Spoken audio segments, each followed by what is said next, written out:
I'm letting it all out in this video. It's a long video. It's full of all my sharks, things that affect the value of your home, because selling a home isn't friendly in this market right now. The sharks out there will chew straight through all your profit. What are the sharks? Well, I'm going to tell you what they are. Inspection, bad staging, awful photos, no marketing, overpricing, and the worst thing is no unveiling of your home to the public, okay? It's all designed to end up as an expired listing, something you don't want to do. Right now, I've taken my best videos on some of these things that affect value, highlighting the biggest money draining sharks, and wrapped it up in this beautiful, comprehensive video right now. You have to understand, it's not one thing that affects the value. It's a combination of many. And that's why you don't work with an agent who discounts their fee. The home selling sharks prey on discount agents and inexperienced agents. They'll eat up all your equity. Let's get rolling on the first shark I want to talk about is the home inspection shark. Check it out. If you want to talk about something that's going to make or break one of your sales, selling your home, this is it, home inspection. That's why I do a pre-home inspection on every single one of my properties before they go on the market. Because I've seen the dumbest, stupid things tank a sale. Problem is that most agents don't have the pre-home inspection in their routine. And I have that on my book, as I speak about in my Home Selling Sharks book, to do a home inspection before you put your home on the market to avoid this problem. Because when that report comes back, after the buyer's done the inspection, the report comes back, the buyer is going to be freaking out, demanding repairs, or asking for a huge credit. So you don't want this to happen. So you want to get the report done and you want to fix these issues ahead of time to have a smooth and stress-free sale. That's what you want, right? Everybody wants smooth, stress-free, and they want more money. So today I'm going to give you the ultimate home inspection checklist. Not just the generic stuff, things that get flagged in every home inspection and how to handle them. Don't forget to like and subscribe and let me know if you have had any of these problems when selling your home with the home inspection. Well, let's get into it. I think one of the biggest things is the heating, the HVAC, heating and air conditioning unit. It's huge. They don't know how much things cost. Buyers have no idea. They might think, oh my God, the worst they're going to think is they have to put a new system in and they don't have the money for it. They already overpaid for your house. And who do they expect to pay for it? You. That's why before the pre-home inspection, we're going to make sure you turn on your air conditioner if it's that time of the year that you can. And is it actually cooling? Or maybe have the HVAC guy come out ahead of time and do a cleanup of your system. Crank up the heat. Is it working? Change out your air filters. Inspectors love seeing a fresh air filter. It screams they've taken care of the house. They don't want to know what you did before. They only want to see what they can see now. So get your HVAC person in quickly for a tune-up and a clean bill of health, and then you just took away a major negotiating point off the table,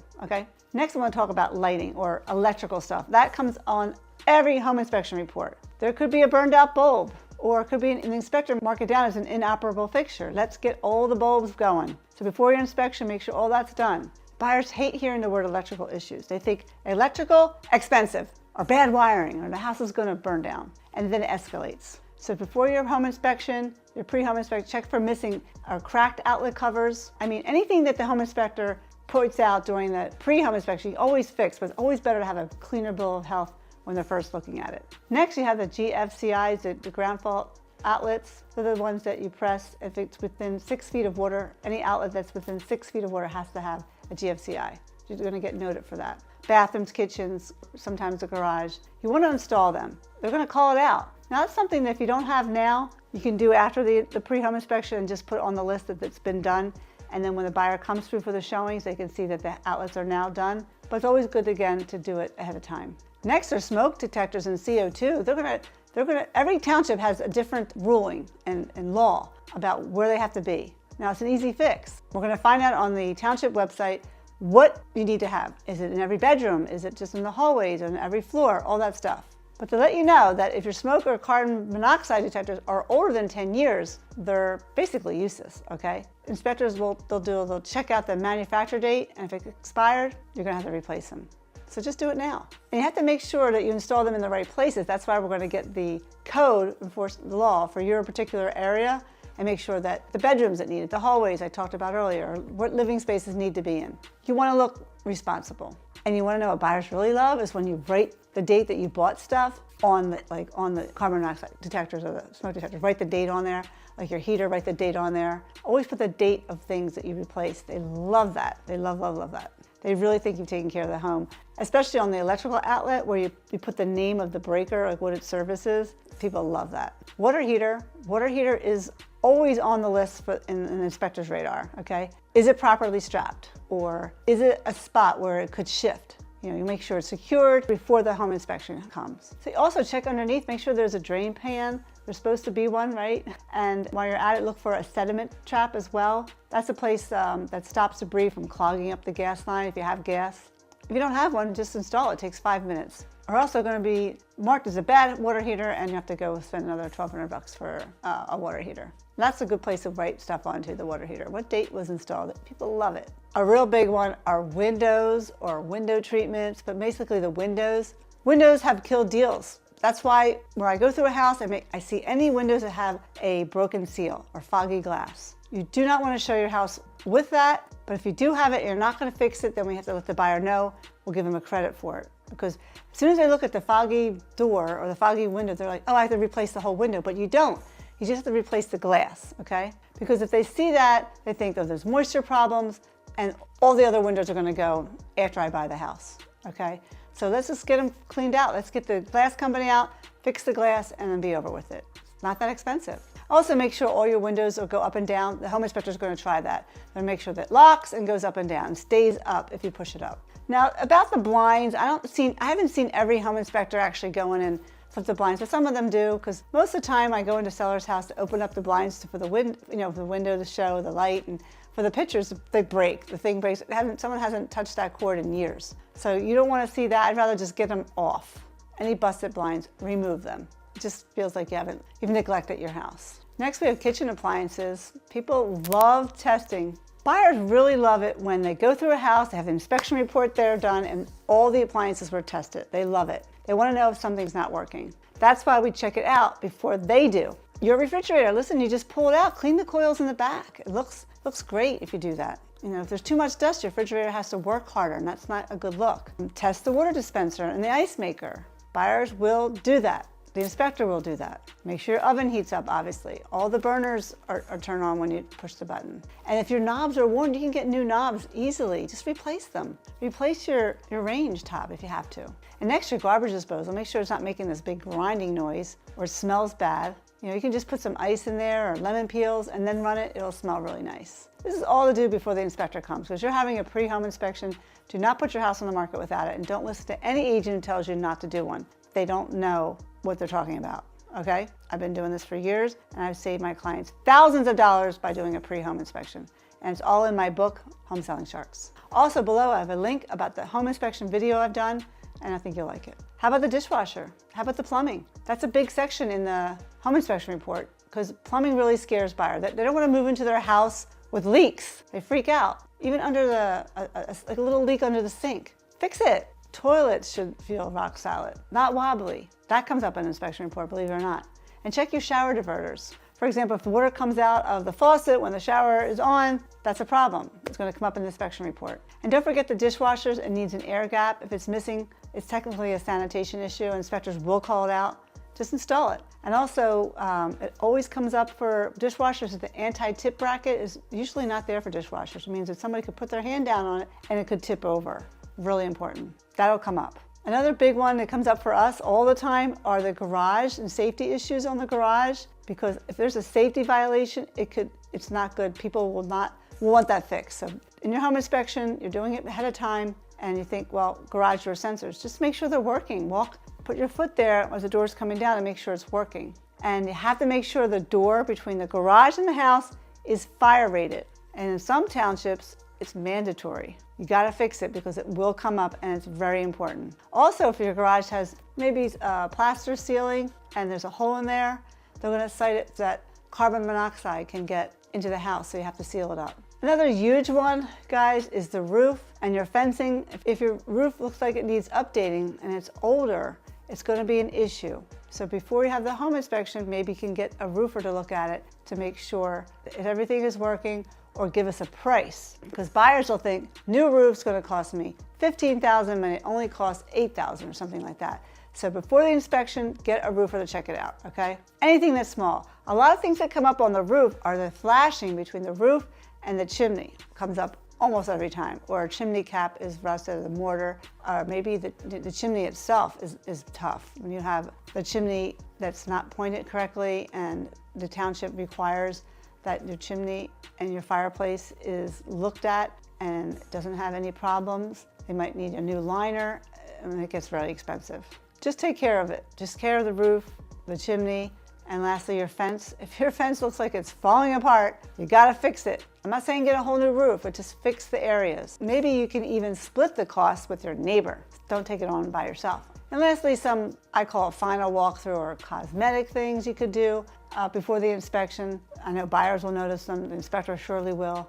Just paint touch-ups. You just got your house painted and there's smudges on the wall. You can just ask your painter for extra paint and you can paint it out if you smudge the wall, just put a little paint on it. Before the inspector comes, just declutter everything underneath the sink, make sure they can get in there, and don't make it a red flag for them. If you have a sprinkler system or a fountain or any outdoor lighting, and a lot of times I go out to a house, there's a light post out on the house. It never is working, never is working.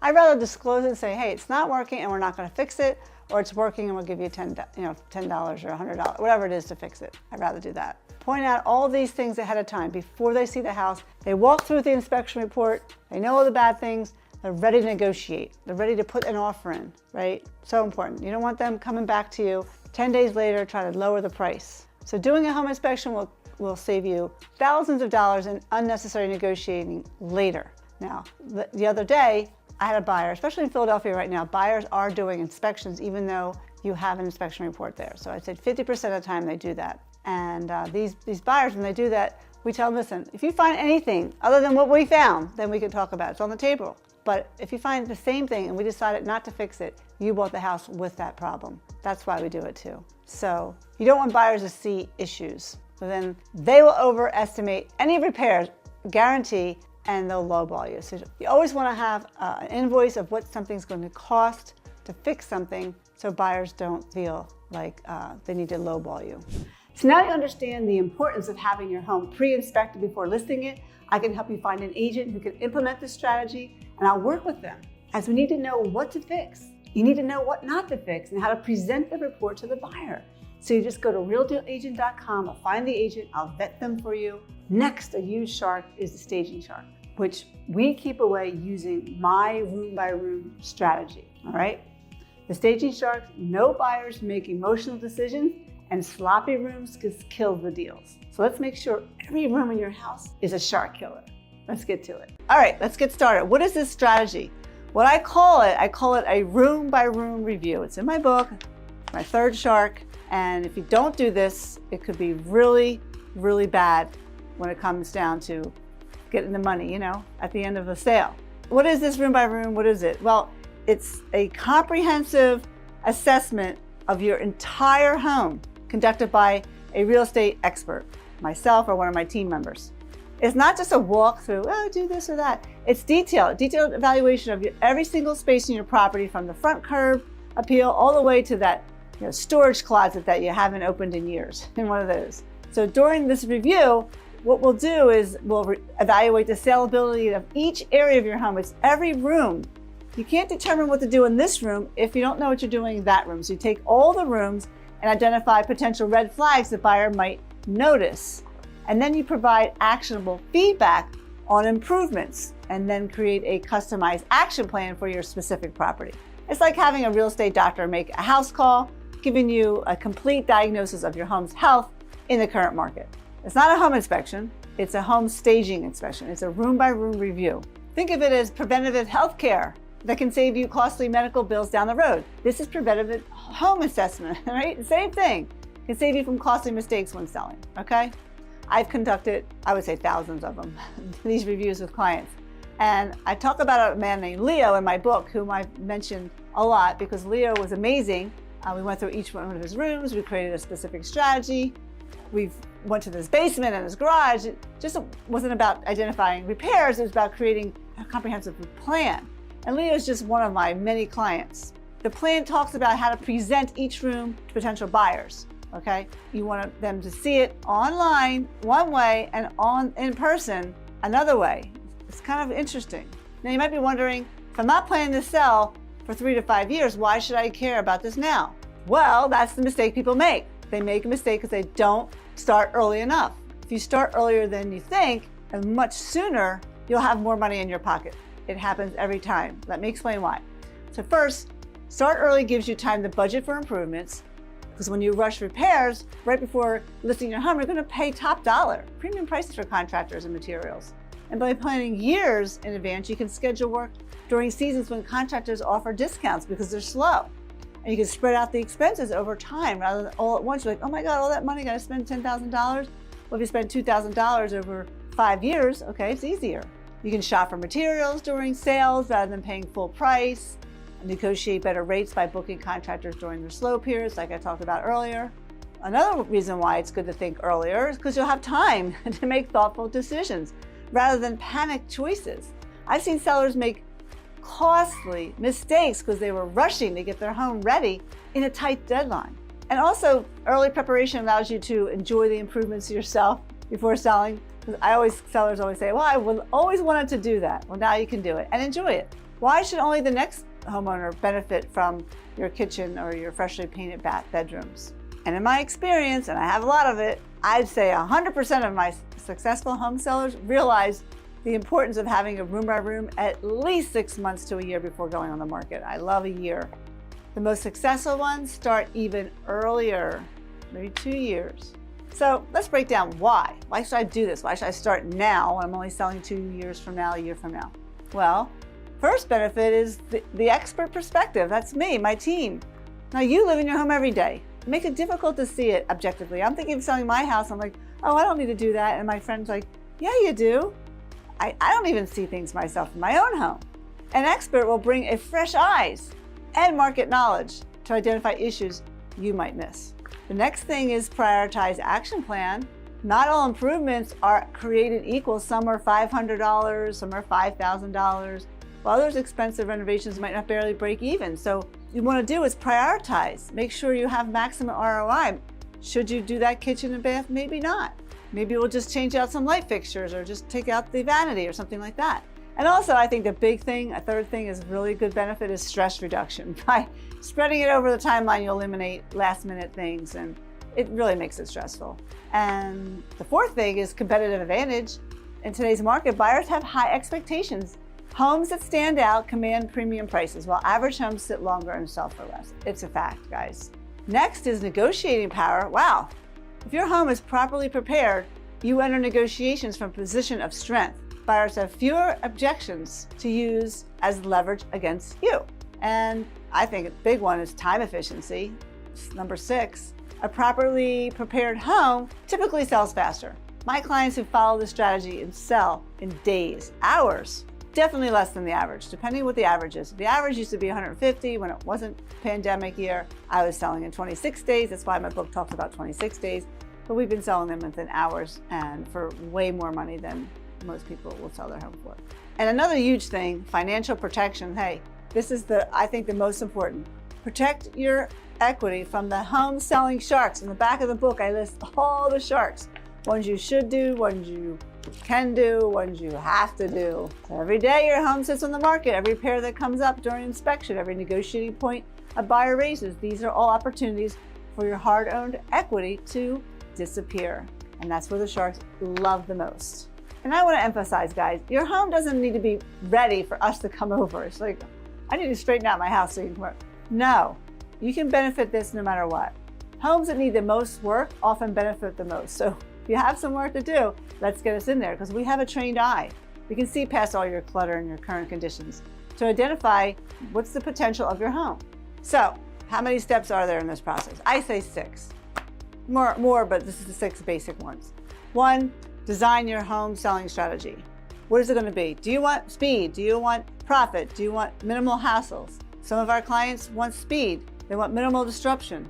So we do small targeted changes. Another of our clients, they want maximum return of investment. So we do a full improvement plan. It depends on what you want. You have to decide that now. Like, what is it you really want? What's important to you? And that's what your consultant needs to do. We sit down. The first thing we do is find out what's important to you. Then we can craft a plan specifically for that client. We might paint garages and basements for everybody, but That's not the idea. The idea is like, what's specific for that person, you. Second step, get your list of staging ideas. Get your consultant in there, neutralize bold paint, declutter, rearrange furniture, improve lighting, update fixtures. I have a whole list in the book and online. Adjust curb appeal.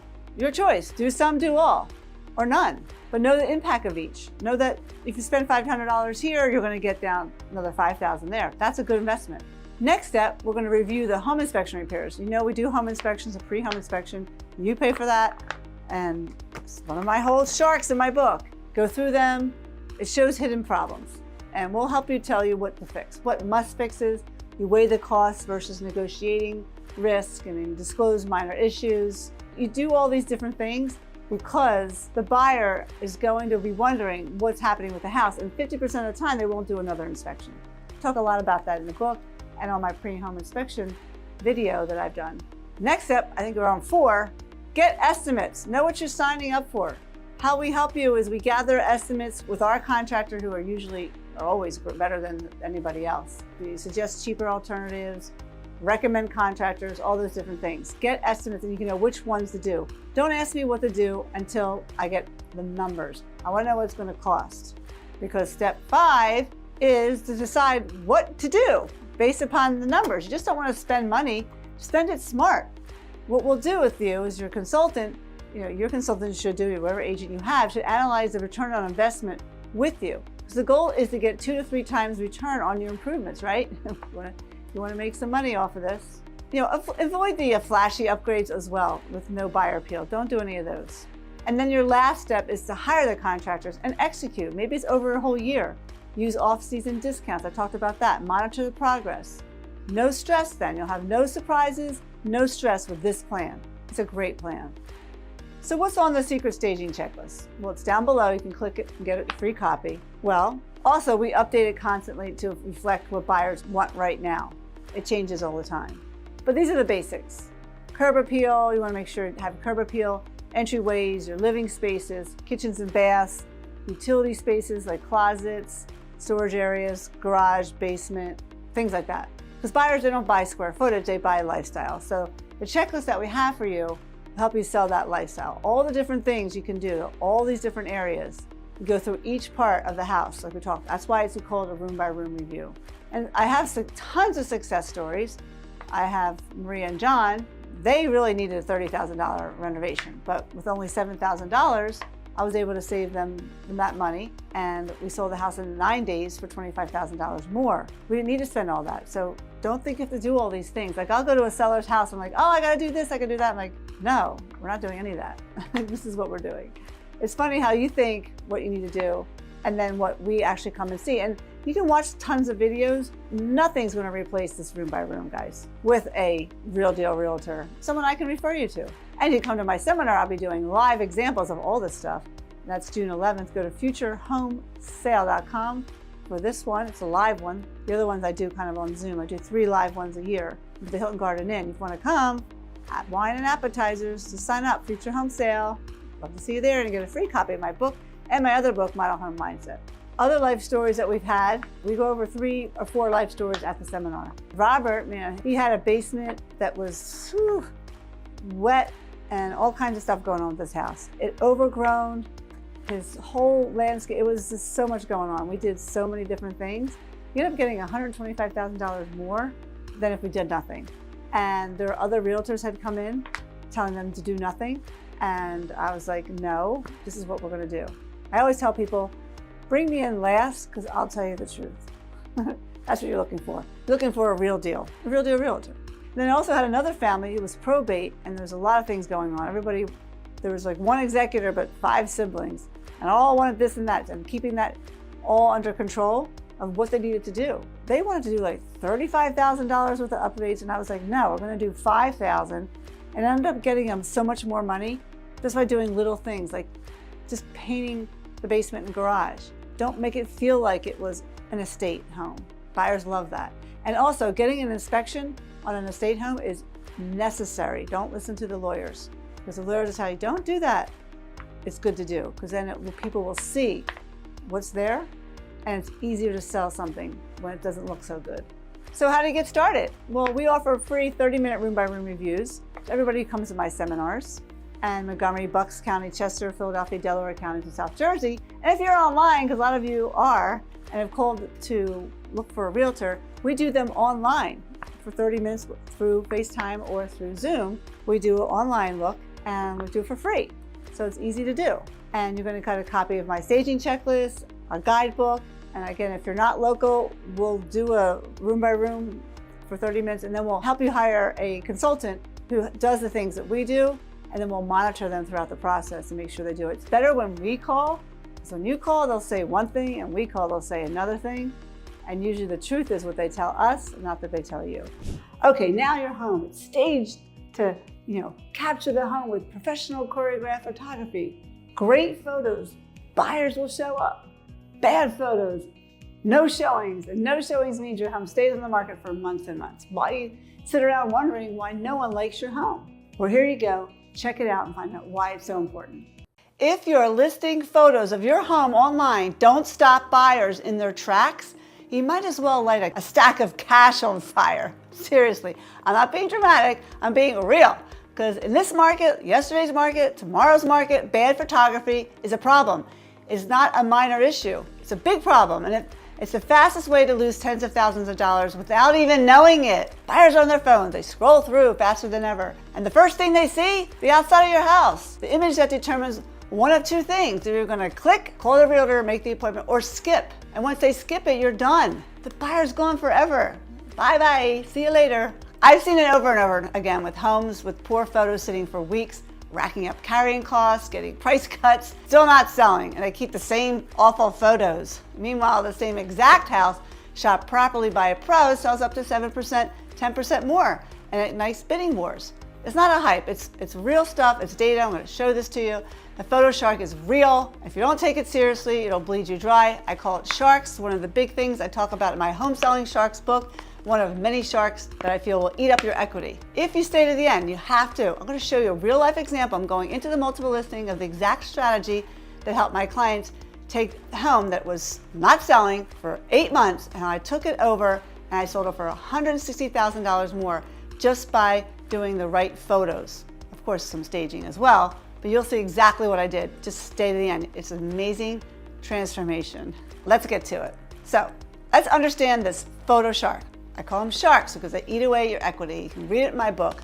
You maybe see you've heard about me talking about sharks in my other videos. It's a very dangerous shark. I tell you why. I told you earlier, it's because that is the first photo people see, the exterior. It has to be beautiful, makes or breaks it for you. It's just a make or break thing. If the buyers are online and they don't click through 3 to 5 photos, they usually just move on. So you have to capture those first 3 or 5 have to be really great photos, and they'll have to all be of the outside. The first 3 to 5 photos should be of outside photos of your home, not the inside, because if they want to go inside, if you show them the inside too quickly, they'll click off too fast. Once you get them through 3 or 5 clicks, they will keep going. It's a fact, it's a study. They'll just move on and they'll be gone. The photo shark strikes in 3 ways. You got poor quality. It's the quality of the photo. They're small, they're uninviting, they're not the right pixels, they're dark or whatever. Next is bad timing. The outside photos say, for example, the wrong season, the weather's terrible, it's snowing.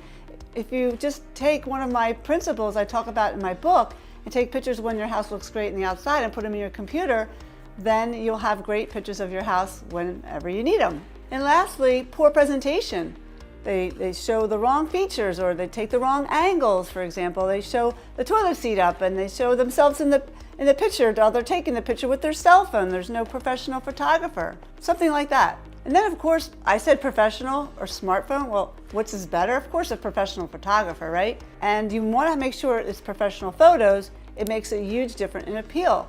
If you take a look at this photo done by one of our professional photographers, or one of this photo from another realtor from a different house, but it shows that it's not done properly, it can really make or break your sale. I'm going to be showing you that below of a house that actually sold for $160,000 more. You have to wait and see this. It's a difference. Homes with bad photos, they sit longer. They say 32, I say more than that, days longer. I mean, if you have terrible photos, people are going to wonder what's wrong with your house. Because every day you're on the market, you have carrying costs. Lots of money down the drain. It's gone, you can't ever see it again. Timing also matters. If you have a picture of a house in the winter time, oh, it looks so nice with the snow on the ground. No, it doesn't look nice.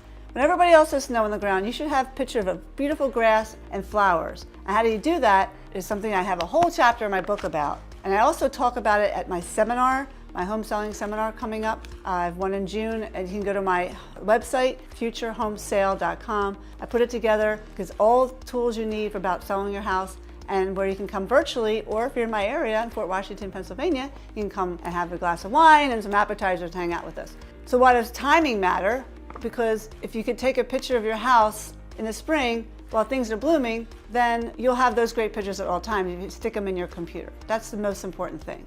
Because a common mistake the sellers make is they list their home right away and they don't do any prepping. And it's why you need to hire your Real Deal realtor between 6 months and a year in advance. You want to be able to capture those photos a year before. So if you're selling your house next year, you should be right now taking photos of your house. Get your realtor in there. It's a difference between a stale listing and one that sells quickly and for the most amount of money. What is it that you want? What do you go on the market for? To lose money? I mean, I see all these home sellers choosing their Aunt Sally, who just got into the real estate business, to sell their home. What does Aunt Sally know about anything about listing a house? She doesn't have a listing-based business. I talk a lot about that in my Model Home Mindset video I just did, about why it's so important to pick a good realtor. They have a good photographer on their team who they've trained. Sorry, I'm going on a rant, but hey, it's important to know.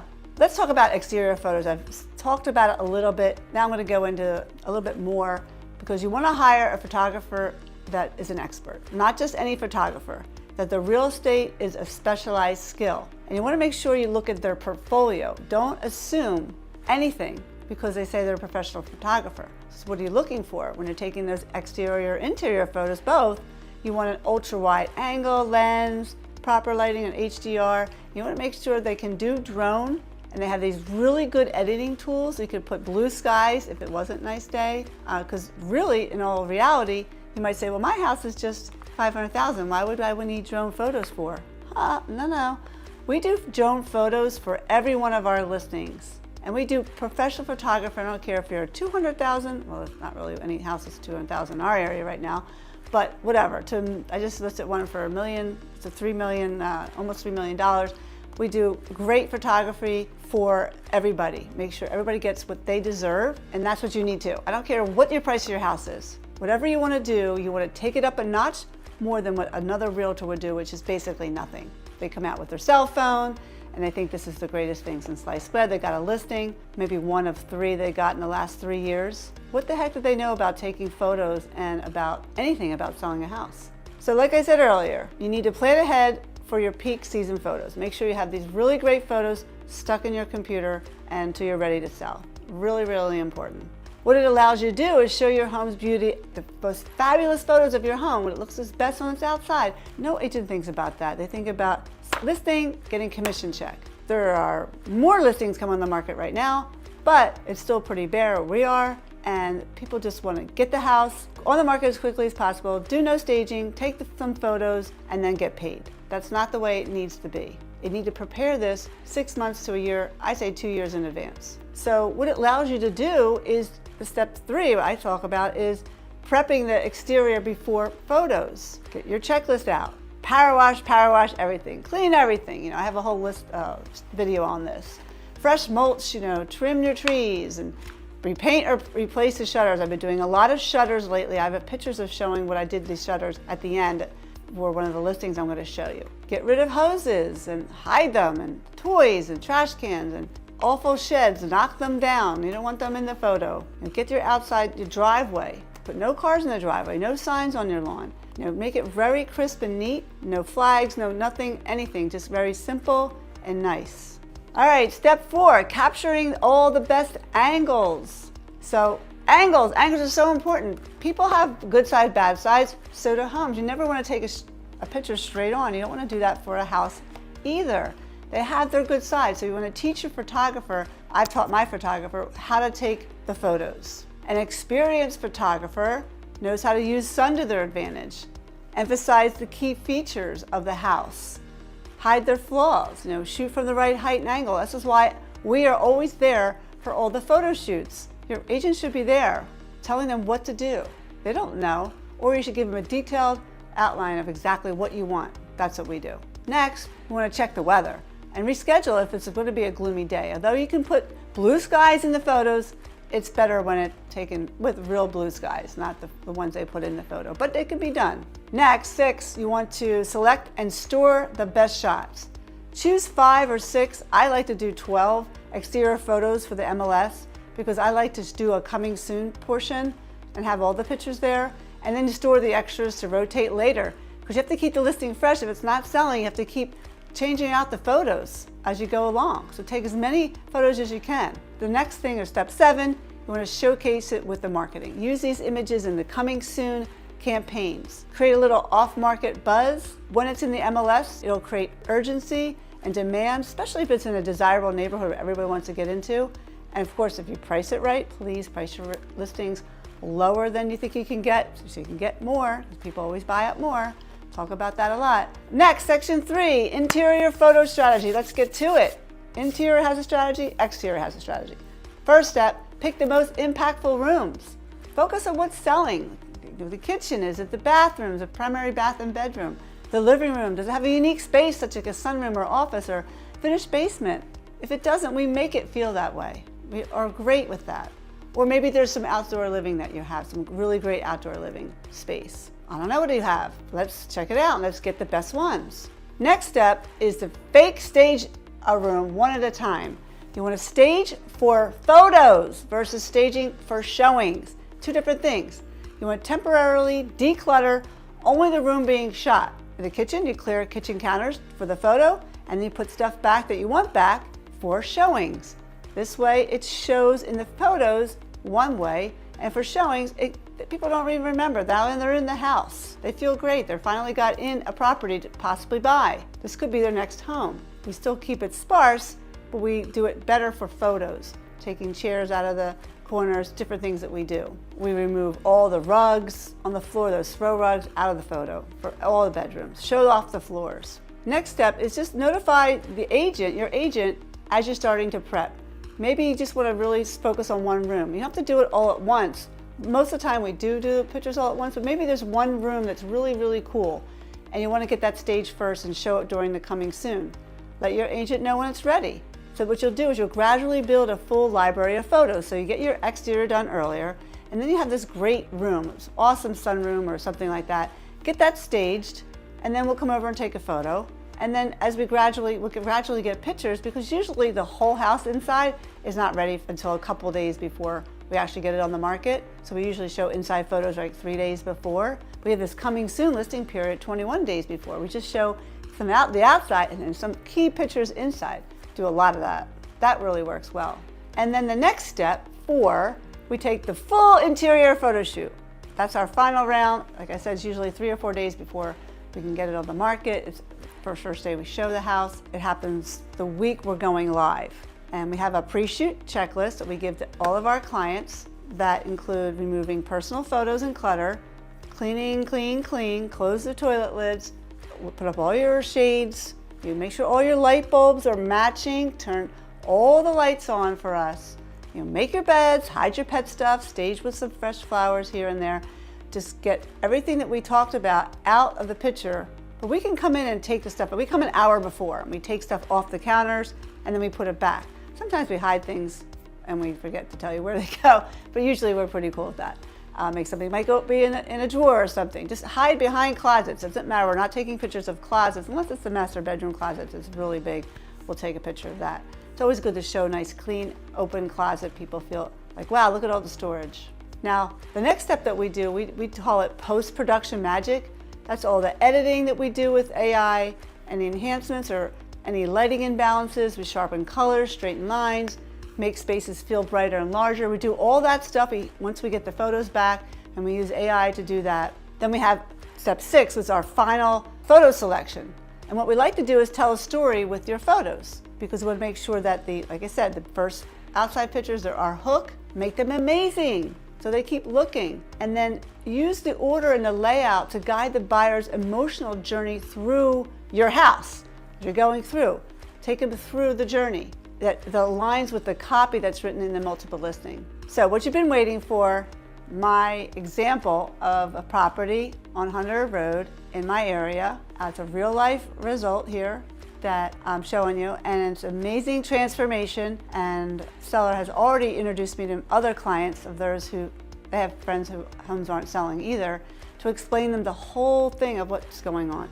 Take a look at this. I'm moving on to my computer now, and I did a whole clip for you on 45 Hunter. Check it out. Hey everybody, I'm on my computer. You gotta see it this way. I don't know. This is a really good case study. This is 45 Hunter, Lafayette Hill, closed this year. And this particular house was on the market for a while. So let's check it out. So it started back in 2024 for $1.05 million, and they got an offer. But then the person just backed out because they went in and said there's way too much work here. They did an inspection, and they did a stucco inspection, and there was stuff wrong with the stucco, and they backed out. So they didn't do a stucco inspection ahead of time. That's why if you have stucco, you need to do a stucco inspection right away. Like, that's the first thing you do when you have a stucco house. And so it came down and came down, and during this time period, none of the pictures were changed. None of the pictures. You don't keep on the market, keep dropping the price and just do the same thing expecting something different. That's what you don't do. That's like insanity, right? Definition of insanity. We got it, then we ended up getting it sold in 6 days. Well, it's long shorter than that by the time we got it in the computer, pending right away for $932, plus there was no buyer agent commission, which brought it, and there was no transfer tax that the seller had to pay, brought it up to about $960. And we spent about $30,000 getting it going. So let's see what we did and how this amazing marketing and what photos are so important. This is a real good example. So here's the pictures of the house when, it was with the other realtor. Straight on, but didn't show the driveway. It's too close. I don't like that. And if you notice, it's red, and then this looks like what? Yellowy? Looks, ooh. And then the inside, photos were not good at all. They left the rug here, this thing in the corner, the yellow, the brown railing, the yellow, orangey walls. I would have just AI'd furniture over this because it's the furniture states it's in these balance is on there, and the lace table. It just screams an older person, and it doesn't attract the younger people. This balance here and these pendant lights, and it was great for her. It was awesome, but it just doesn't fit the other people, other buyer. Now, remember this stuff because I'm going to show you our pictures next. This is brown. The cabinets are brown. These pillars are there. Get them out of there. Also, the track lighting in here. See, there's a little track lighting line. We got that out too. So these are just photos. Yellow laundry room. And the floors are beautiful. It's a beautiful house. It just was just dated, and just needed some love. And then the bathroom. Note this cabinet. Oh, it's like Home Depot, and the Hollywood lights there. And here's this shower, was kind of like not a clear glass shower. This is a tough one. We didn't really do much with that, and we took these lace things down. And then all the bedrooms had their lace things up there. And then this one, we didn't touch this bedroom. But then we had the outside pictures. So these outside pictures weren't that bad, right? But they left this barn or the shed of wood. There's all this wood in there. I'm like, get rid of it. It also showed a little bit that it was backed up to this smaller house, and it wasn't really that nice. And didn't even show that really it was in a cul-de-sac until the end. And then you look at this ugly picture of the house looking down. Okay, well, you cut off the backyard, which is great because you don't want anybody to see it, but don't even show that picture. But all these pictures, these outside pictures, should have been up front here at the top, not there. You scroll right into an ugly front to an ugly inside, as far as photos are concerned, as far as the staging is concerned. It's a beautiful house. It wasn't ugly, but it just didn't look good. So she didn't change the photos. These are the same photos throughout the whole time, throughout the whole listing. When it went through this whole price decrease, nothing changed. No marketing changed. That's like insanity, the definition of insanity. Do the same thing over and over, So here's when I sold it, and the photos for this. I also, the basement, you don't have pictures of the basement there. I also painted the basement. You shall see what I did here. So what I used my Iron Mountain color, and I painted the shutters and the front door. And again, I didn't have the house when it was nice on the outside, so there was not many flowers or leaves on the trees. This is a front picture, but it shows the driveway and a little bit expansive picture. I really like that. And I put some fake flowers on the front door. We have this side angle showing the 2-car side angle garage. People like that in our area. And I showed a picture from the driveway looking out. Kind of cool, something different.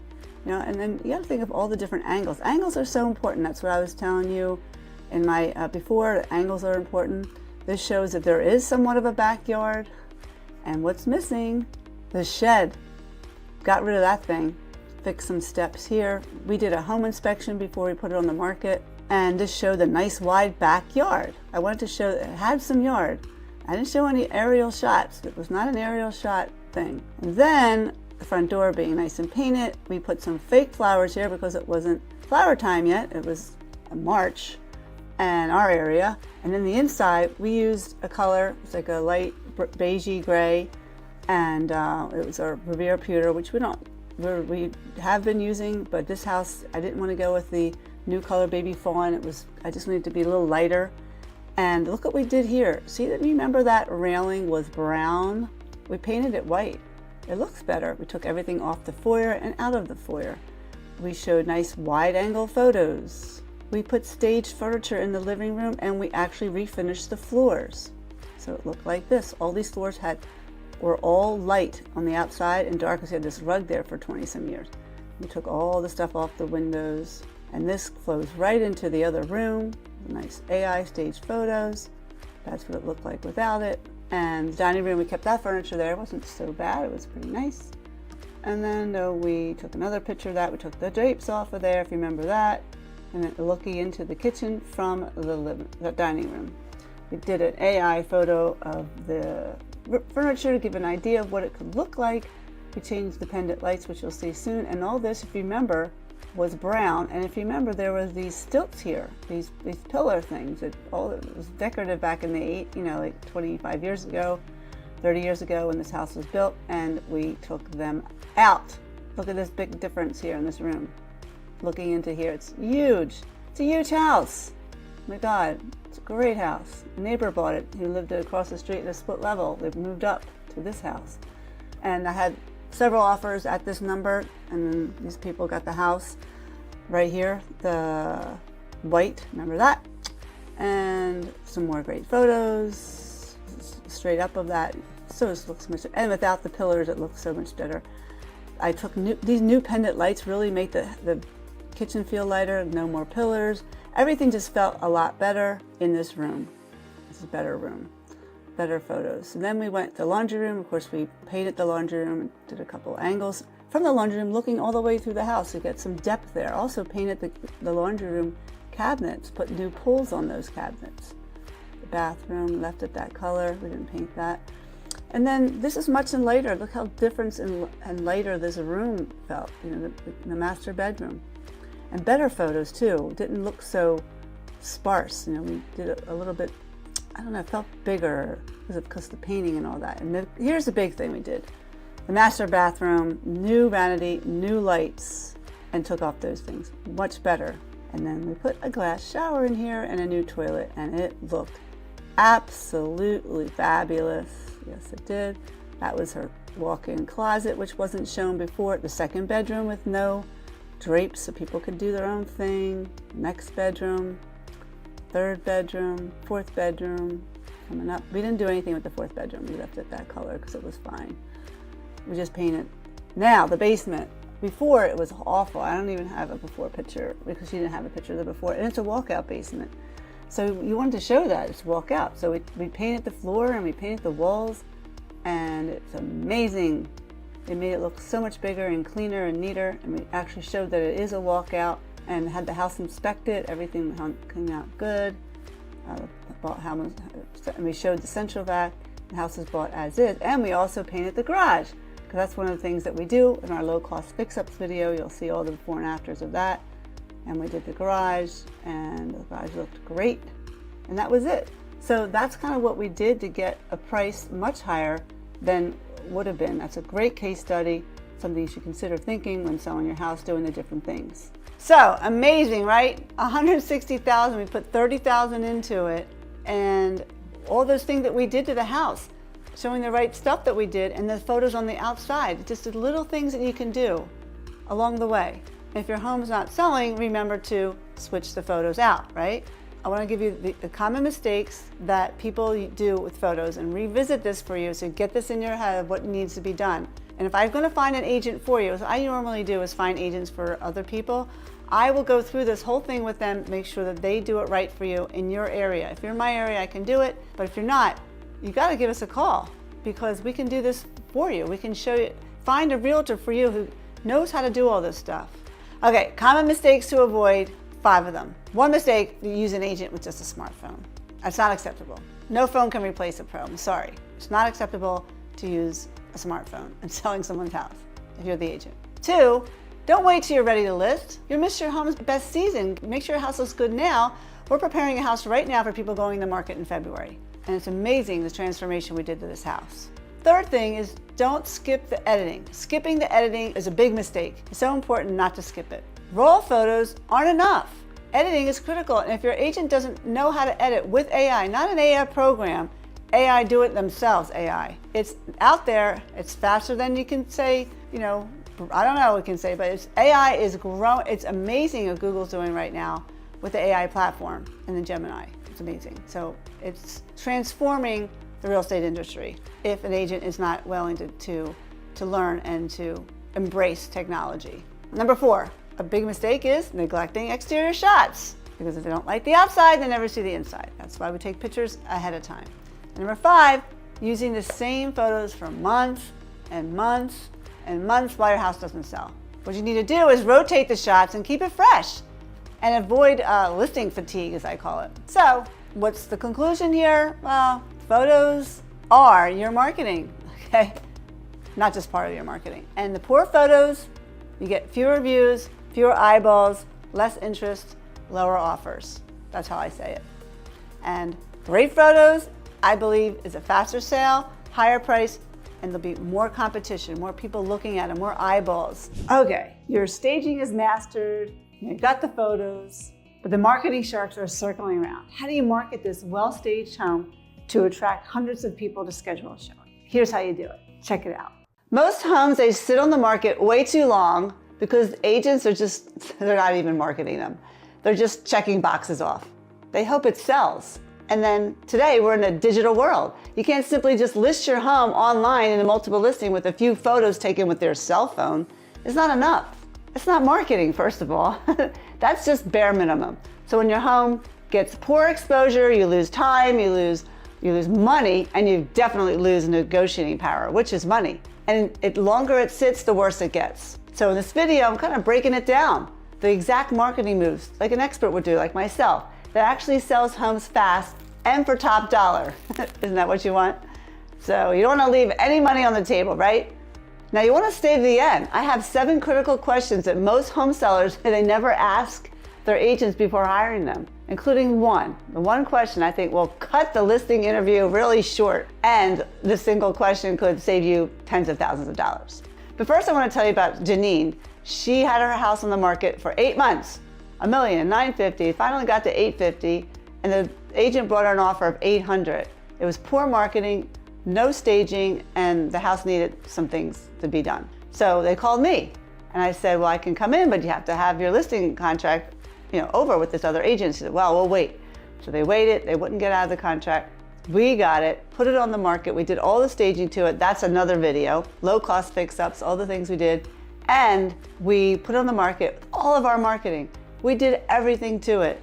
And we got an offer for $950,000, which was $120,000 more. I say $120,000 because I put $30,000 into it to sell. And I got $120,000 more just by doing all the marketing and all the staging that we did. So let's understand this, I call the marketing shark. It's in my book, Home Selling Sharks. You can get it on Amazon. So picture this, your home is floating in open water and there's the marketing shark kind of circling. That's what it is. It's just waiting for things to go wrong. For your realtor, 90% of the realtors don't even market your home. This shark, it feeds on listings that lack strong marketing and weak photos and has no plan, or it's just tossed online. Now, this marketing shark, it's not a fast predator. It kind of is patient. It lets your listing get stale, interest fades, And then buyers come in, they lowball you. That's kind of what happens, right? When you have a poorly marketed home. And their favorite meal is your equity, and your growing desperation is really their favorite meal because they see you're desperate, you know? So if you just throw your home on the multiple listing and plant a sign in your lawn, that is not marketing. You can't do it in today's marketing. Things are changing. You can't hope for a buyer. The buyers come in through demand because of the marketing. They demand it, they want it. There's buyer demand for what you have, priced well, looks great, and market it properly. Because the longer your home sits, the buyers gain leverage over you. And then what happens is your home sells for 3, 5, 10% less. So on a $500,000 house, you can do the math, $25,000 or more. The question is, do you want to waste $25,000, $50,000, whatever it is, because you had poor marketing? And the worst part of this all, that the agent is part of the problem. They tell you, I'm gonna do all these things, but don't show you. They only deliver the bare minimum because they really don't know. They really don't know because they don't do it a lot. They don't sell 25, 30, 40, 50, 60 listings a year. They sell 1 or 2 a year, that's it. And you're the one. How do they even have the bankroll? I mean, we spend thousands of dollars on marketing because I do a lot of it. They don't spend money because they don't have the money to spend. And they don't even know what to do if they did have money because they don't have the experience. It's a shark, and it's all written in my book, All the Sharks That Can Affect You. Okay, what's the real truth about real estate marketing? Well, the simple truth is that, like I said, realtors don't spend money, real money, marketing your home. You'll go on the listing presentation, have a computer, they'll show you this pretty presentation of maybe that their office put together, but that's just a frilly presentation. And that doesn't mean that's going to create any buzz for your house. You don't really know what's happening behind the scenes. I do. It's really an illusion because they put it in multiple listing and then your home shows up on hundreds of sites. That's by default. That's automatic. Everybody can do that. What's different from what everybody can do? That's not marketing. Or maybe they list you on their company website. Or your listing is there along with a bunch of others, maybe 50, 100. That's not customization. There's no focus on the product. What's the product going on the shelf? Your home. What's special about it? How do you find the target market for your buyer if you don't do any special focused marketing? You can't. And in social media, you can't just post your home on Instagram or Facebook one time with 0 paid promotion. You'll get no visibility. They have to spend the money. On Google Ads, $30 a day for 7 days up to listing. That's what we spend. That's a lot of money. And then more, depending on the property, how long it's going to take to sell. And then open houses. Oh, we do open houses. Yeah, so does everybody. If you don't do them right, agents go there to meet new buyers for other homes, not to sell yours. But if you do it right, the open house, it can bring thousands of buyers, or not thousands, but hundreds of buyers to your home to generate a higher price based on FOMO, fear of missing out. Okay, so the open houses are good, but depends how you do it. It has to be orchestrated.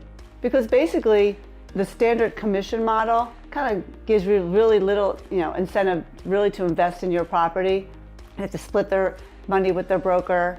Me, I charge a marketing fee. I spend it all, and I get thousands more. Say if you're selling a $500,000 house for $5,000, I could spend a lot of money, get your home pre-marketed, do all the things, and I could sell your house for $30,000, $40,000 more than you would have got doing nothing. And the worst part about this all, agents know they're going to get paid eventually. Even if your home sits or if you lose money, they don't really care. They just want to get paid. So this marketing shark, I call it, it survives in this low effort marketing. There's 0 marketing, Zippo. And if you're looking for an agent who does superb marketing, if you live in my area, that's me. So I can introduce you to an agent in your area, maybe 2, 3, that can actually produce effective expert marketing. Just click the link below for that form and you can fill it out and I'll be giving you a call. So what's the real cost of doing this incorrectly, this inadequate marketing, as I say? Well, I mentioned before, 3 to 5% on your sale price. That's really just a start. That's just a little bit. I think it's more than that. There's carrying costs, mortgage, taxes, utilities. They pile up each month your home doesn't sell. And there's missed opportunities. Maybe you wanted to go out and buy a nice home that you found, your dream home, it slipped away. Maybe rates jump up. You don't know what's going to happen, right? It's exhausting to keep your home show ready for months. And it's emotionally draining. And worst of all, your listing starts to stink, I call it, on the market. Buyers are gonna think, what's wrong with this house? It's not selling. They run from it. They don't even show it anymore. I had clients with a great home. That's what happened to Janine. It sat for months because there was no marketing. When she lowered the price, she didn't do a relist. She just kept lowering the price, same photos, lowering the price. That's like death. Think about it. You do nothing different. Oh, we go from $1 million to $950. Think maybe we should do something with the marketing? Maybe change the pictures out, maybe change something and relist it as a brand new listing so it becomes fresh because it was on a price break. It went from $1 million to $950. It should be a brand new listing because then all of a sudden it goes to a different pool of buyers when you go from $1.1 million to 9,999. A different set of buyers now look at it, different eyeballs. You can't just, new buyers look at it and see, oh my God, this house has been on the market for 150 days. Why didn't I see it before? It needs to say 1 day on the market at that time. And if it's really bad, you can wait the 60 days. That's what we did with Janine. We waited 60 days and then it came fresh on the market. Didn't show property marketing period, the whole marketing period, just showed one for both. It was great. So just like we did for Janine, we got $120,000 more by selling their home by proper marketing after 8 months on the market with that realtor. That's huge. That's huge. So what does real marketing actually look like, Diane? Give me your expert level strategic, marketing. Well, what does it really look like in today's world? One, we're going to tailor your strategy. This is not cookie cutters, not putting your home in a box. Who's your target market? Your home and your buyer. What do they look like? And get your home set up to look like that. Get the professional photography, HD obviously, drone, video walkthroughs, video of the outside, the whole thing. You must have professional photography. You cannot have cell phone marketing. It doesn't work. And then you have to have a dedicated property website, SEO with Google Ads, remarketing, to have remarketing so people who are actually looking for a house like yours keeps coming up in their feed. You want to capture their interest. Paid ads, Facebook, Google, Instagram, premium placements. There's got to be a budget for marketing. So like I said, if you pay a little more for your agent who's an expert marketer and they get you tens of thousands more, it's worth every penny. Hiring somebody who doesn't have a marketing plan is not a good idea. And then there's agent outreach, another thing to do, the calling the agents, following up with them, being proactive, not passive. And when those showing requests come in, calling the agents right away, finding out what type of buyer they have, start negotiating from the very first showing request. That is key. I think not only marketing, negotiating, that's what you're looking for, a marketing negotiating expert. Anybody can have a real estate license. And you have to have a compelling narrative that talks to that target market. It's a story. Make buyers feel like they're buying a story, fun story, something that they can relate to. And they walk through the door, it's like, oh my God, this is everything I've ever imagined. And print marketing, not doing too much of it, but we are doing target marketing with the neighbors. We do go out to the whole development. We send out a letter from the seller about the house going on the market. Because 25% of the time, the seller's neighborhood brings me a buyer. And sometimes we do it ourselves. We can save the seller money because we only charge for one side of the process, which is our side. Then they save all that in compensation as well. Ooh, yeah, that's a good one. That letter marketing is key. And don't forget relocation networks. You got to be out there, especially if you have a relocation type home. So, for example, a question for any agent would be, what's your marketing budget for my home and where does it go? They're going to be going like, marketing budget? Oh, I spend, you'll hear a lot of that. They're not going to answer you back, because they don't have a marketing budget. Don't even know what that is. Especially if you're only selling 1 or 2 houses a year. How can you have a budget for it? I don't know. Don't think so. So how do you get this done? How do you interview your agent? This is what you're looking for. Got it for you. How do you vet your agent like a pro? Well, 1, you can get a copy of my book so you can understand that. 2, down below I have the questions to ask a realtor before hiring them. But the first thing to do, if you're just thinking about marketing, ask for their marketing plan for their last 3 listings. Last 3 listings, that might have been the last 3 years. They only list 1 a year. Look for custom work, not generic fluff like, oh, we take pictures and put them in here and then we write some copy. No, look for detail. So who was your target market for that house? And how did you capture that? How much money did you spend on Google Ads and Facebook promoting? You might get the deer in the headlights look on that one. So you ask them, what's your marketing plan? Now, And you ask them for the budget. What's the budget? Okay, what's your budget? Next, how will you tailor the strategy to my home, to the target market, to my buyer, the buyer for my home? How do you even know where they're coming from? How do you do that? And then what percentage of your homes sell within the market average time? If they're not giving you an answer right now of 2 days, this is not good. And they probably don't know because they don't list a lot of homes. The average agents, they only sell maybe 4 homes a year, and they're mostly buyers. Mostly buyers. They don't list houses because listings go to the experts, your top listing experts in your neighborhood. And then ask them, beyond the multiple listing, what do you actually do to market my home? Yeah, get that list. Let them show you. Show them prior ads they did in Google ads, things like that. Next, how will you track results? How do you update me with those results? How do you track them and how do you update them, okay? These are below, guys, so don't worry about remembering all these. Next, can I speak to your last 3 home sellers? No hesitation, that's a good sign. And you don't want to be somebody from 3 years ago, but that's a different market. And that's not a good sign that they're only doing a couple listings. Listings are for experts. Listing is an expertise. Anybody can show a house to a buyer, but when you do the listing, you have to have negotiating.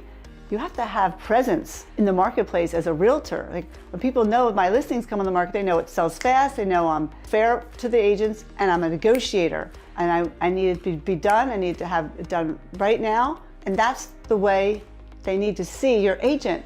And last question, if it doesn't sell in 30 days, what's your plan B?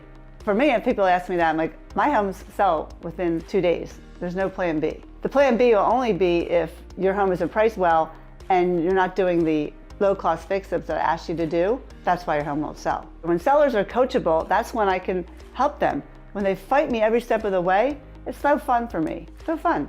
I like to have fun when I'm doing my listings. I love what I do is because every listing is different. And that's what you want to see. You want to see that passion with your realtor, that they love what they do and they want to crush it for you. Winning. You want them to win. I talk about that in my other book, Model Home Mindset, how winning is so important, especially when selling your home. It's one of your largest assets. So there's your questions. I think the most important one was the first one about their marketing and the marketing budget, the first 2. Now, how can you support your agent's marketing? If you have a good agent marketing, a great agent will help you amplify the marketing. They'll ask you to help. They'll ask you to share your listing on your own social media, asking your friends to share too, then it goes kind of viral. Maybe they'll have a yard sign with a QR code that can track buyers who love the neighborhood. They'll come right to it, scan the code. Maybe they'll create a list of improvements and dates and costs and show the real value of all the things you did. And help them with your 12 months of utility bills. Give buyers an idea of how much it costs to live in your house. And this is a must. You need to write down the things that you love about your house. And maybe there's just things that photos don't show. You can show some photos of what you love, but that doesn't really work. I like them to tell me and write it out, their story about what they love about the house. That's the first question I ask sellers when I'm interviewing them for the job. What do you love about the house? Such an important step. And gather information for your realtor on local parks, restaurants, schools, all those things that you think are really hot and good to go to. But really, to enhance your agent's marketing plan, you're not really trying to replace it. You really want to do the work for them and help them, because if you're doing all the work, you hired the wrong agent. So these are good things to know, but I find that you either have a marketing agent with good negotiating skills or you don't.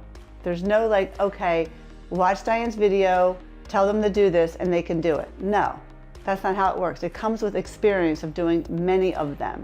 Do you understand that? Many, like heart surgeries. A good heart surgeon does many heart surgeries. I would go to him versus a guy who did 1 a year. So the marketing shark, it's real. It is eating up the equity from your home. You gotta get my book, my other book, Model Home Mindset, both on Amazon. Just Google my name or go put Diane Cardano books and you'll find it. Most agents do the minimum. That's why your home sits and the prices keep coming down. And poor marketing costs tons of money, time, energy, peace of mind. But with the right strategy and the right agent, just avoid all that. Now, ask the hard questions, demand the real plan, protect your equity, all that good stuff. Your home is your biggest asset. It deserves more than list it and pray. Okay, now, beautiful marketing, perfect marketing.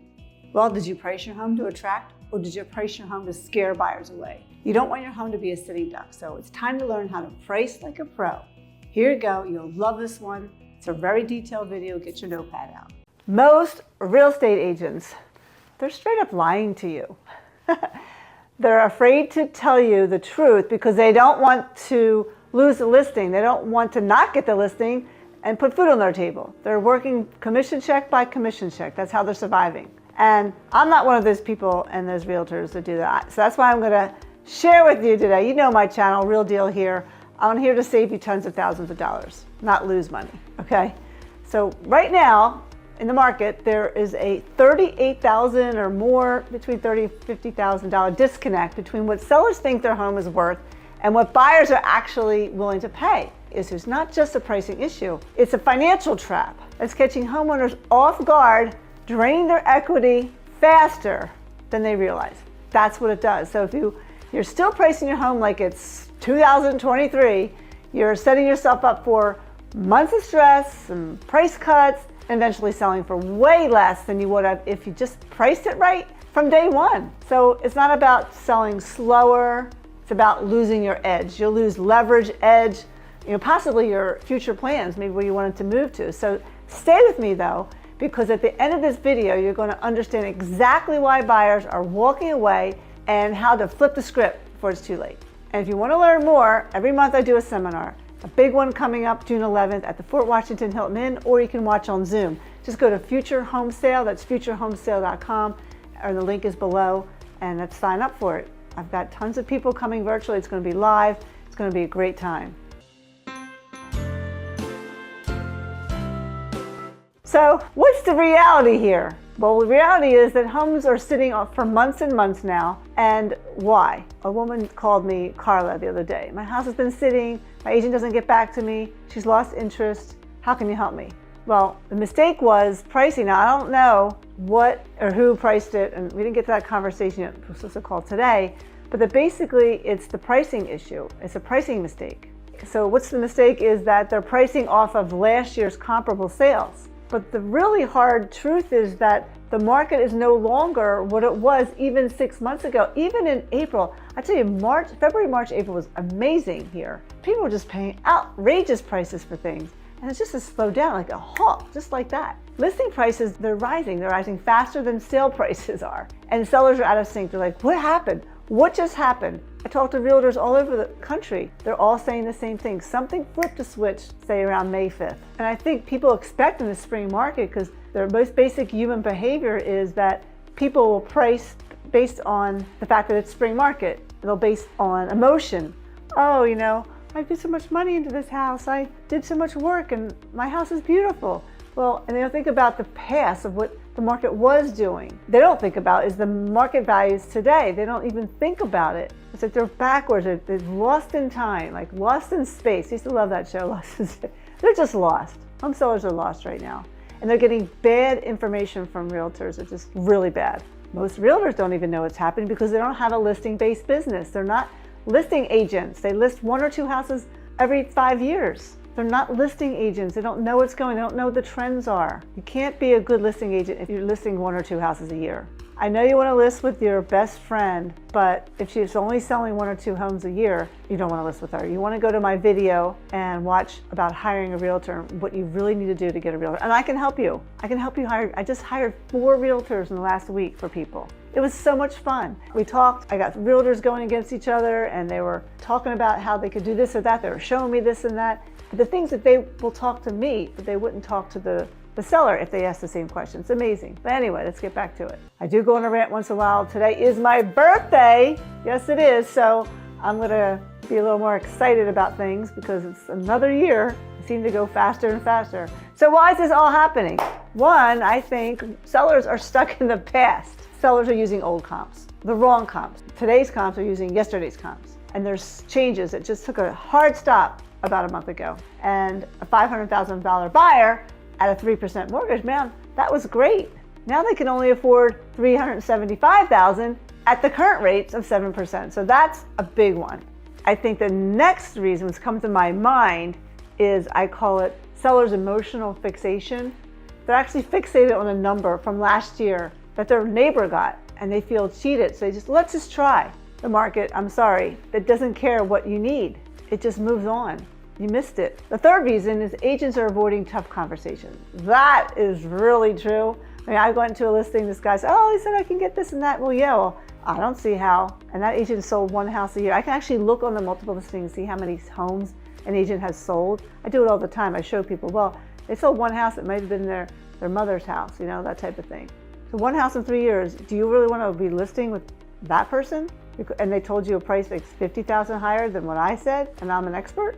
The problem is that these agents, they fear telling the truth. And that's why they price it high. They're actually there to please you. And you're like, oh, really? Like, no, that's just how it works, sorry. And pricing it too high, it hurts everybody. The agents doesn't get paid. I don't know why. They're thinking, well, I get the listing and I can tell them to do a price reduction the first week. That's what they teach you in real estate school, by the way. And then their listing becomes stale, they get really low offers, and people are just blah, giving you nothing. The real pros, like myself, they price it right from day one.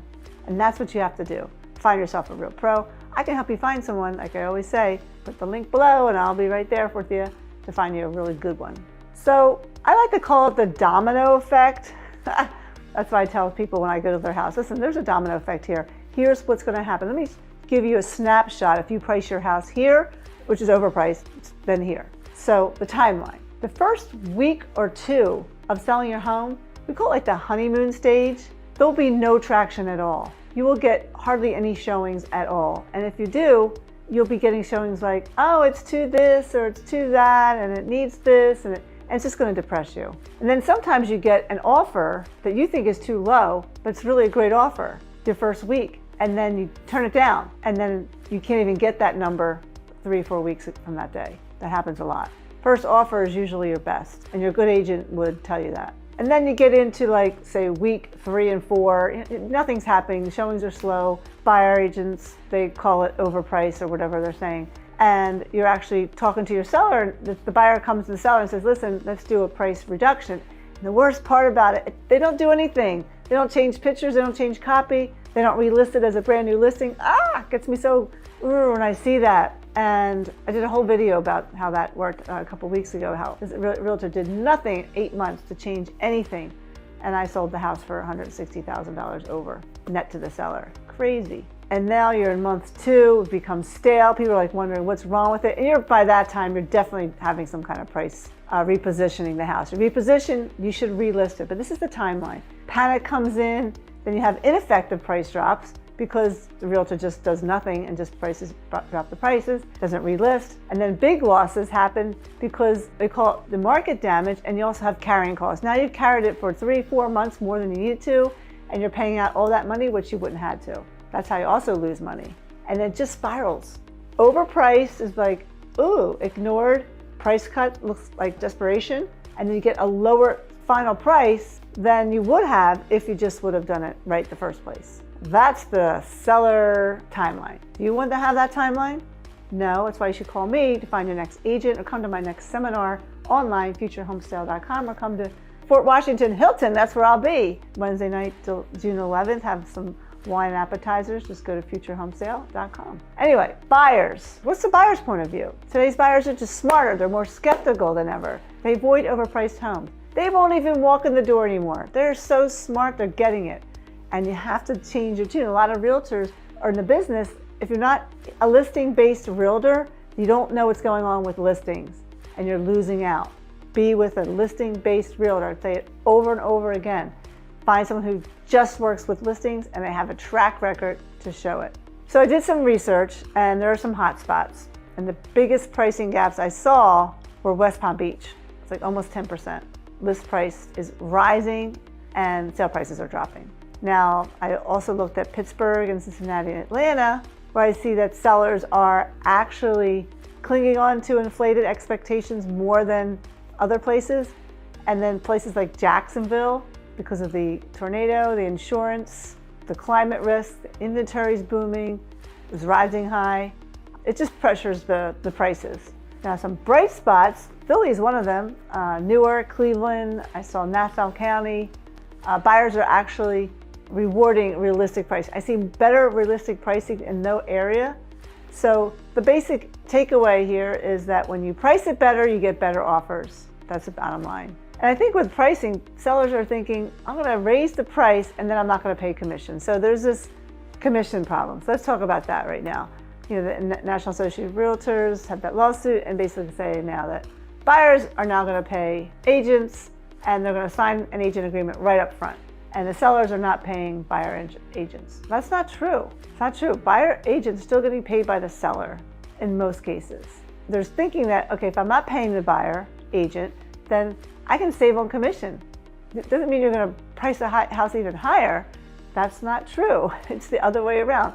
Buyers have less to spend if they're paying their agents. They're not going to pay you that inflated price. Now, there is a flat fee trend going on where some buyers are switching just paying flat fees. That means the agent who they're with doesn't know how to explain the value.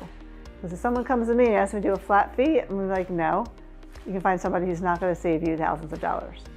That's why the pricing thing, it has to be razor sharp.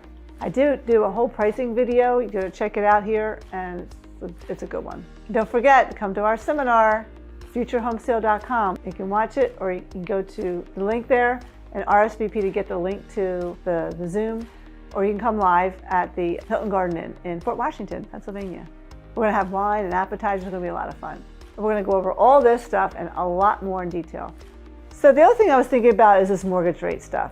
What's the reality of mortgage rates, and how does that deal with selling your home? Well, the math is there. A buyer has a $3,000 monthly payment budget. That's all they can afford. At 3%, they could afford a $710,000 house, and at 7%, then they can only afford a $450,000 house, which is it's a $260,000 difference. $3,000 a month is a lot of money. And the cost of housing isn't keeping up with the wages. So there's the lock-in effect that we have, which we all talked about for the last 5 years. With everybody who has the 3.5, 3 or 3.5% mortgages are staying put. But it's loosening up right now. I think there'll be a silver tsunami in the next 2 or 3 years. I've been talking about it for a while. I have this whole pool of about 400 home sellers that wanted to go on the market in the last 4 or 5 years and haven't. So it's happening. And there is an equity advantage for sellers, right? They had some big gains. If you've been there since 2019 and you bought your home maybe in 2008, since 2019, the prices have gone up considerably. I mean, maybe you have an extra $150,000 to $200,000 in equity.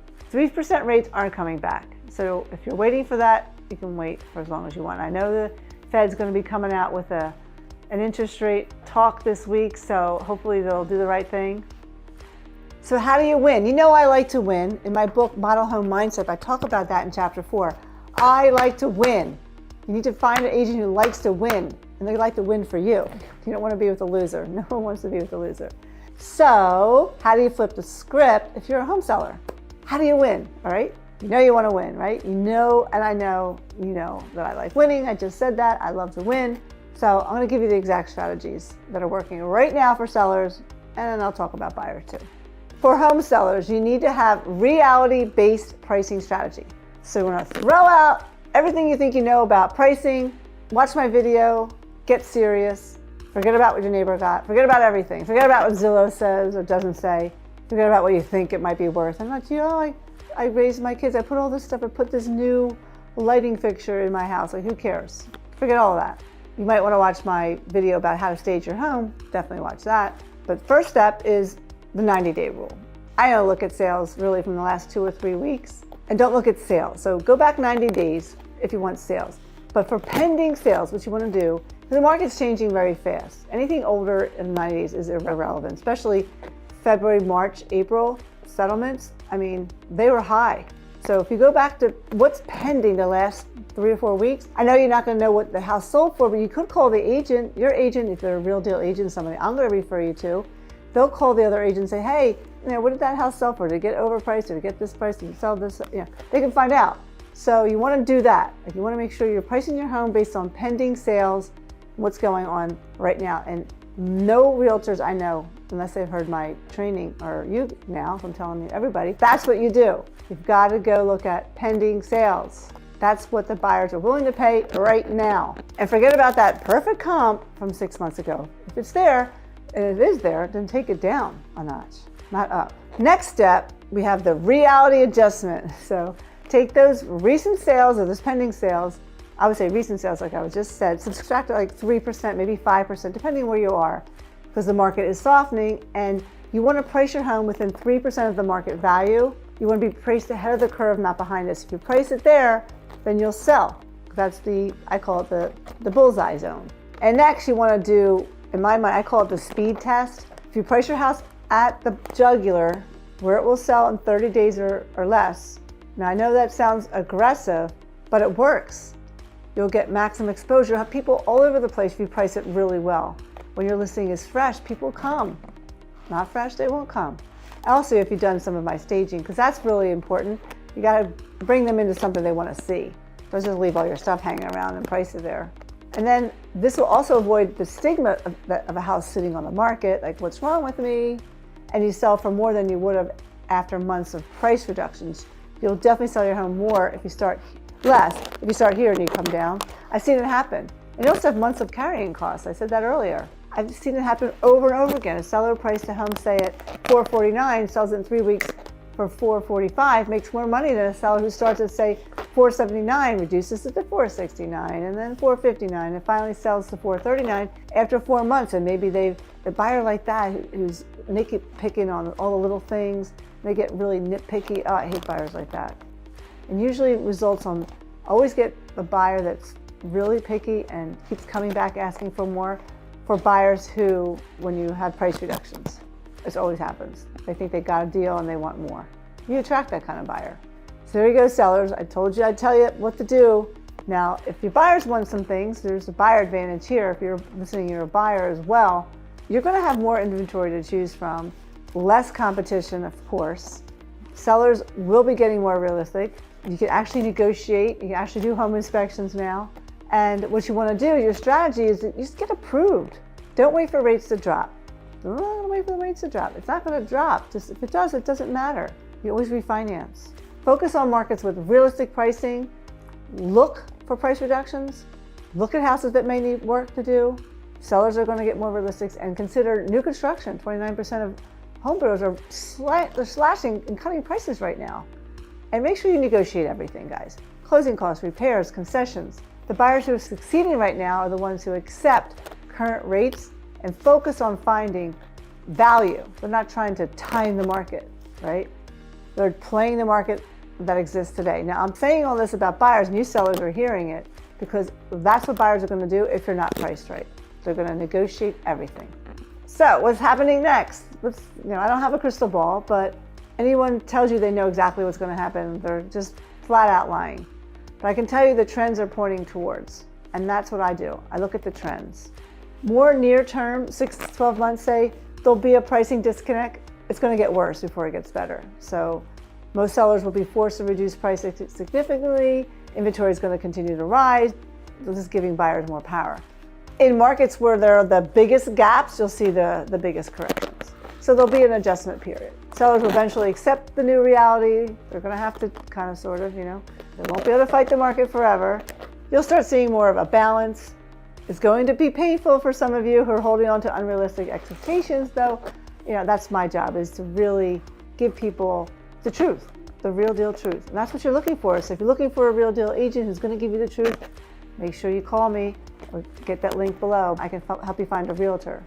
All right. Priced right, fabulous photos, compelling marketing, really staged. It's pre-inspected with a report. Don't celebrate yet. What's the launch party look like? Most realtors have no idea how to present the home the 3 weeks and days before it comes on the market. Stay with me here. The last one for today. The way most agents market homes is outdated, and it's costing sellers tens of thousands of dollars. They throw your home online without a plan, no build-up, no buzz, and in this market, it's a recipe for leaving serious money on the table. But here's the real deal. Your home only gets one debut, and if you waste that moment with poor marketing or violate new MLS or Zillow rules, you could lose your shot at millions of buyers permanently. So in this video, I'm going to show you how to do it right and to get top dollar guaranteed and avoid your home being banned from millions of views on Zillow. And if you wait to the end, I'm going to go over the exact strategy step by step to make sure your realtor is doing you justice and your home justice before you go on the multiple listing. So before we dive into this coming soon pre-marketing strategy, we need to address what's the real major changes that have just hit the real estate industry in May 2025 that directly impact on how we implement this approach. Starting May this month, Zillow is the largest real estate platform in America. They started banning properties from their site. I couldn't believe it. For life, if it was marketed as coming soon but wasn't uploaded to the multiple listing within 24 hours of any public marketing. What does this mean? So it means if you put a coming soon sign on your lawn, or you post your home on social media, or even send some targeted emails without having your listing in the multiple listing within one business day, your property will never appear in Zillow, ever. Now this change implements the NAR, or National Association of Realtors, clear cooperation policy, which requires listing to be submitted into the multiple listing within 1 day of any public marketing. Got to go into multiple listing within 1 day of public marketing, okay? Now, while the NAR recently added some flexibility with delayed marketing exempt listings, Zillow has taken even a harder stance. So according to Zillow, if the listing is marketed directly to consumers without being listed in the multiple listing and made widely available where buyers search for homes, it will not be published on Zillow. They're not just talking about active listings, they're specifically stating the policy that applies to any status that includes the coming soon or the delayed marketing listings. Yeah, so if you're getting delayed marketing listing, what's that? Well, if you're getting your home on the market and so you're not ready for showings, I've got painting to do, Diana. I have stuff all over the place. I can't list my house right now. Well, great, there's a spot for you here. It's called delayed marketing listings. But you still need to let the public know that your home is going on the market if you do any public marketing. You can't just go out and say, my house is coming soon. You can do it, but the realtor can't. And this house is coming soon, but they're doing some painting. Well, it has to be in the multiple listing, okay? So why does this matter? Zillow really doesn't really care about much of anything but their pocketbook. But according to their research, sellers who didn't use the multiple listing received an average of $4,975,000 less for their homes, amounting to over $1 billion in lost value nationwide in the last couple of years. So, what does that mean to the coming soon strategy? Is it dead? No, it just means we need to do it right? Get it done right. Within these new guidelines, you got to make sure, and that's exactly what I'm going to show you today, what these are. So let's keep listening. Don't go away yet. Got lots more to do. This is very important. If you're going to be selling your home, a friend's home, a probate, whatever you're doing, this is important. So, what's the solution here? So, what exactly do we do with the coming soon listing status in today's market? Well, what do you do during that time frame? Well, it's still a pre-marketing strategy. Now, I've done pre-marketing for 30 years. I have the comingsoonlistings.com website. Coming Soon Listings, I've had this for 30 years. I've been doing coming soon for so long. And it's in my book, Home Selling Sharks. If you want to get a copy, it's up on Amazon. So all is the same. You pre-market your home, you announce it's going to be available before it's ready for showings. Home's coming on the market, great. Like a trailer for a movie, it's a trailer for your home, right? The difference now, it's timing. Now it's the timing of when you can do it and how to implement it. Very important. It's taking it to another level. And I've been doing this for years, but this is another level. Kind of what I've been doing for a while, but a little twist now. So my coming soon formula has always been, you can read that in my book, Home Selling Sharks. My formula is eyeballs, wherever it is, sign on the website, wherever it is. Plus, you got to get those eyes to come in the door so you have foot traffic, gives you a home sold in a seller's market, 2 hours. In the buyer's market, 26 days. But it's more than the average guaranteed. More than the average guaranteed. Eyeballs. You got to get as many eyeballs on your home. So the difference now is this. I've updated my formula to eyeballs by giving me three ways of eyeballs. One, you're going to do the strategic pre-marketing strategy. You're going to do the multiple listing MLS coming soon status, and you're going to have Zillow exposure. All that is going to get you eyeballs to get your foot traffic to get your home sold guaranteed. faster than the average realtor. But get this, there's these new rules, right? And you have to have a proper coming soon strategy that follows these rules. Here's the essential components. Write these down, very important. And I've also have a guide down below that has these components in the guide. You can download it for free. Just click below.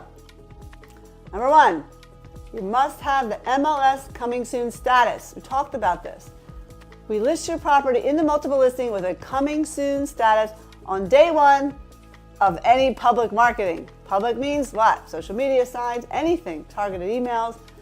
Most MLSs do allow the status for properties that aren't quite ready for showings but will be soon. Okay.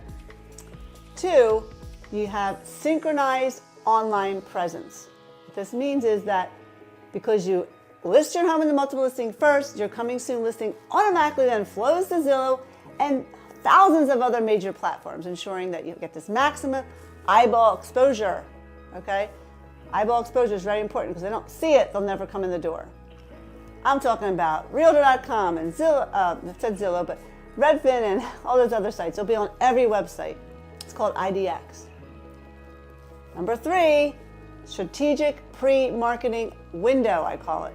Now in a seller's market, we typically use like a 7 or 10 day coming soon period on the multiple listing, giving it enough time to build anticipation without letting the excitement fizzle out. And then in a buyer's market, you need more time to build excitement. I like 30 days or 45 days, depending on the market.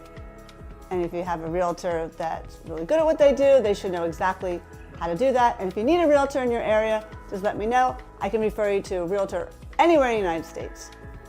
We have an awesome realtor referral network. Just click the link below.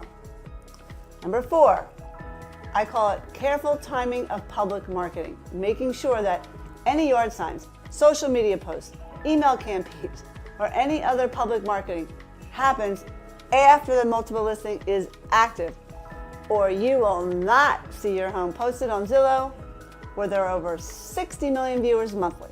Okay, very important. And number 5, we call this showing start date. I call it showtime, and you coordinate that on usually on a Friday or Saturday. First showing is on a Friday or Saturday with a Sunday open house, and then offers in on Monday.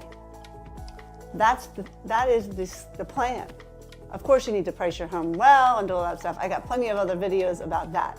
But I want to share with you a real example and show you some pictures. My client, Janine, she was in the market with another realtor and was frustrated. They didn't sell, and she wanted top dollar. The realtor told her to do nothing in the house.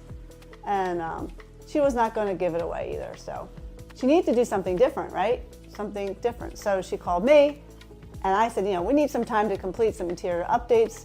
So instead of waiting for everything was perfect, we created some professional photos of the exterior and completed interior spaces. We added to the property MLS with coming soon status. We were doing this while we're doing all the painting and stuff like that. We set a specific date when showings would begin. We used that window for strategic digital marketing and finishing touches. And we use Google Ads, determining the target market for the home. All the works, you got the works. And by the time her home was ready, we had already 37 scheduled appointments, received multiple offers by the offer deadline, which was Monday, 3 days after the first showing. And we sold it for $110,000 above the last realtor's asking price. So let me show you some pictures here. Photos of the home before we did the painting, and then updates after. So here's the exterior. It was this awful red, and we updated to our new color, Iron Mountain, for exterior doors and for shutters. And then here's the before and after of the living room, where we got rid of the furniture, we finished the floors, things like that. And then the kitchen, we took out those pillars and we updated the pendant lighting. Of course, we painted. The whole house was completely painted. And the master bathroom, we did a new vanity, and we also updated the shower door, and of course we painted. So we did a lot of little things. But she needed time, like marketing time, to get exposure while we're doing all this fixing up for sale. She got great results. So this revised approach now gives you the best of both worlds. You get marketing momentum coming soon while staying compliant with new industry standards. And most importantly, your property will be eligible to appear on Zillow. That's where the buyers start their search. 60 million every month. You got to be with them. You know, you have to learn to love Zillow, us realtors especially. That's for another video. So, why coming soon? Why is it still working if it has to be on the multiple listing? Everybody knows about it anyway. Why is that even important to put it on as coming soon? Well, there's a psychology behind coming soon. It works. It hasn't changed. People don't change. It's more powerful now than ever, especially when we're in a seller's market. Because when people know something desirable is coming, especially in a desirable neighborhood, but not yet available, they want it. It's like, it creates what psychologists call anticipatory excitement. Same feeling you get when you're waiting for a vacation or a new iPhone release or tickets to a show or see your favorite band, something like that. The anticipation, it kind of triggers several, I think, powerful psychological effects. You know, one, there's scarcity. The perception that something is limited or exclusive makes it more desirable. FOMO, of course, it got FOMO, fear of missing out. Nobody wants to miss out, especially, I feel like now more than ever, people are like, oh, I don't want to miss out. That's a great opportunity, especially in real estate because there's such low inventory right now. And three, we have social proof. When people see others excited about something, what happens? They naturally become more interested themselves. Like when you put it up on Zillow and there's a lot of saves and views, I'm like, I like that too. I want to save and view it. The more you have, right? And another thing, four, we have narrative engagement. When people come invested in your story about your home before it's even available, you know, together with all these psychological triggers, and it creates this powerful momentum that can lead to faster sales and higher offers. It has been going on and it's getting more, I think it's exponential right now. Right now, it's crazy out there. But I see homes that are sitting on the market and sat on the market for months with the traditional listings that sell within days using the revised coming soon approach. So you take this sale listing, you revise it, new coming soon approach with a difference. You know, it's not the property; it's how it was maybe even fixed up or looked at. You know, maybe they painted or something. You know, how it was positioned in the minds of people. At the same time, keeping in compliance with these new industry standards. So it's a psychological thing.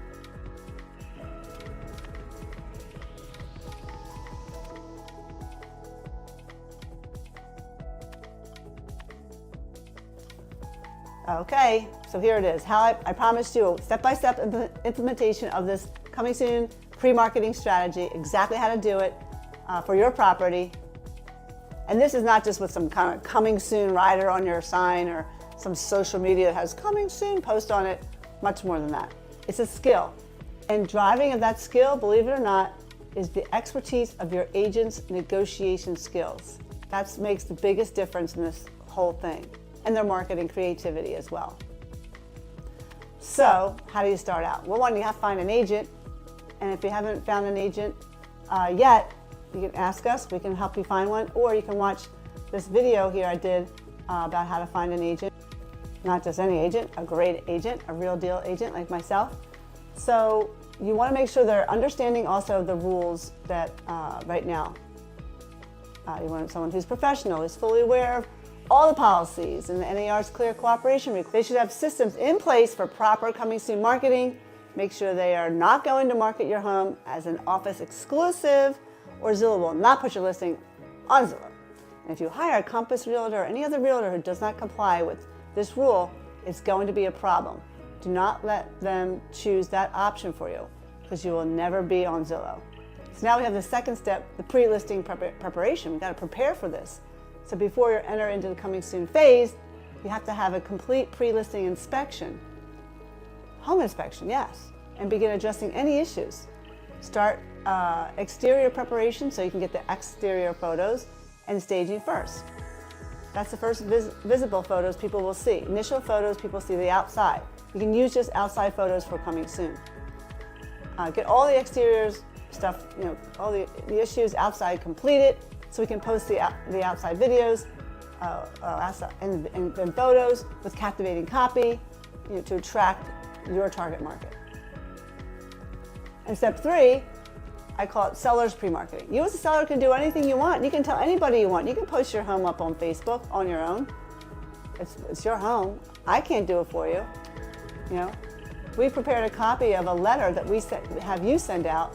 We send it out for you. A letter to your neighbors, to address to your neighbors, and we even provide the stamp. You can do this before it goes on the MLS. You can let them know your home is coming on the market. Maybe they know somebody. 25% of the time, somebody in your neighborhood does find the buyer for you. They know somebody who wants to move into your neighborhood. Next step, we call it the MLS Coming Soon listing. Day one, of your agent enters the property into multiple listing with the Coming Soon status. It's critical. It must happen before any public marketing begins. I said that a couple times. Very important. It should include professional exterior photos and some drone photos. Basic property details that are compelling, the exact date when the showings will begin, and any special features that make your home stand out. All that stuff needs to be on there.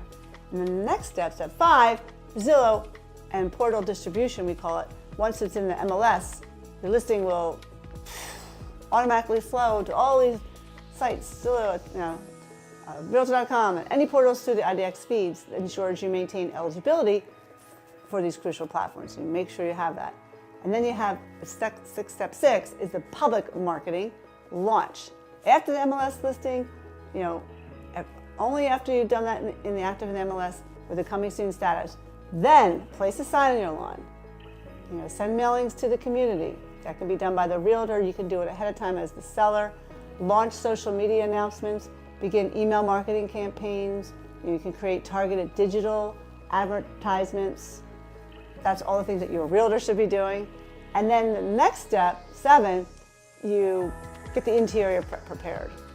Painting, all the things that you're doing while the Coming Soon marketing builds this excitement, and you complete these remaining interior preparations. You can, whatever, that you decide on with your agent. I did a great video on low-cost fix-ups that generate thousands of dollars. You can check it out here. Also, I'll provide the link below. And then step 8, professional interior photography. Get the photographer in here 2 to 3 days before going live. What we do is we get the professional photos taken of your beautifully prepared interior, especially with all the things we have you do. And then we add it to the existing marketing already done. And then we have staging for photos, and we teach the seller how to stage. We do that for photos and how we stage for showings. 2 different ways to stage your house. And I have a complete list of how you can download. How to stage your home for photos versus staging your home for showings. You definitely want to see that one below. And step 9, feedback collection. This is so important. This is the part should be number 1. But because during this Coming Soon period, your agent, someone like myself, what I do, I analyze the feedback. I talk to all the agents of the buyers that are coming through. I want to know the valuable. I get lots of valuable insights when you're talking to the agents. And then the next step, I think we're at 10, status update to active. Move it to active. When your home is ready for showings, your agent updates the MLS status from Coming Soon to active, makes your property available for appointments. This is when all the agents come in, and what I'm saying here at this time, do not have restrictions on showings. Like your agent has to be there, or only, only going to show up from 3 to 5 Monday through Thursday and Friday, like something like that. Don't do that. That'll hurt you.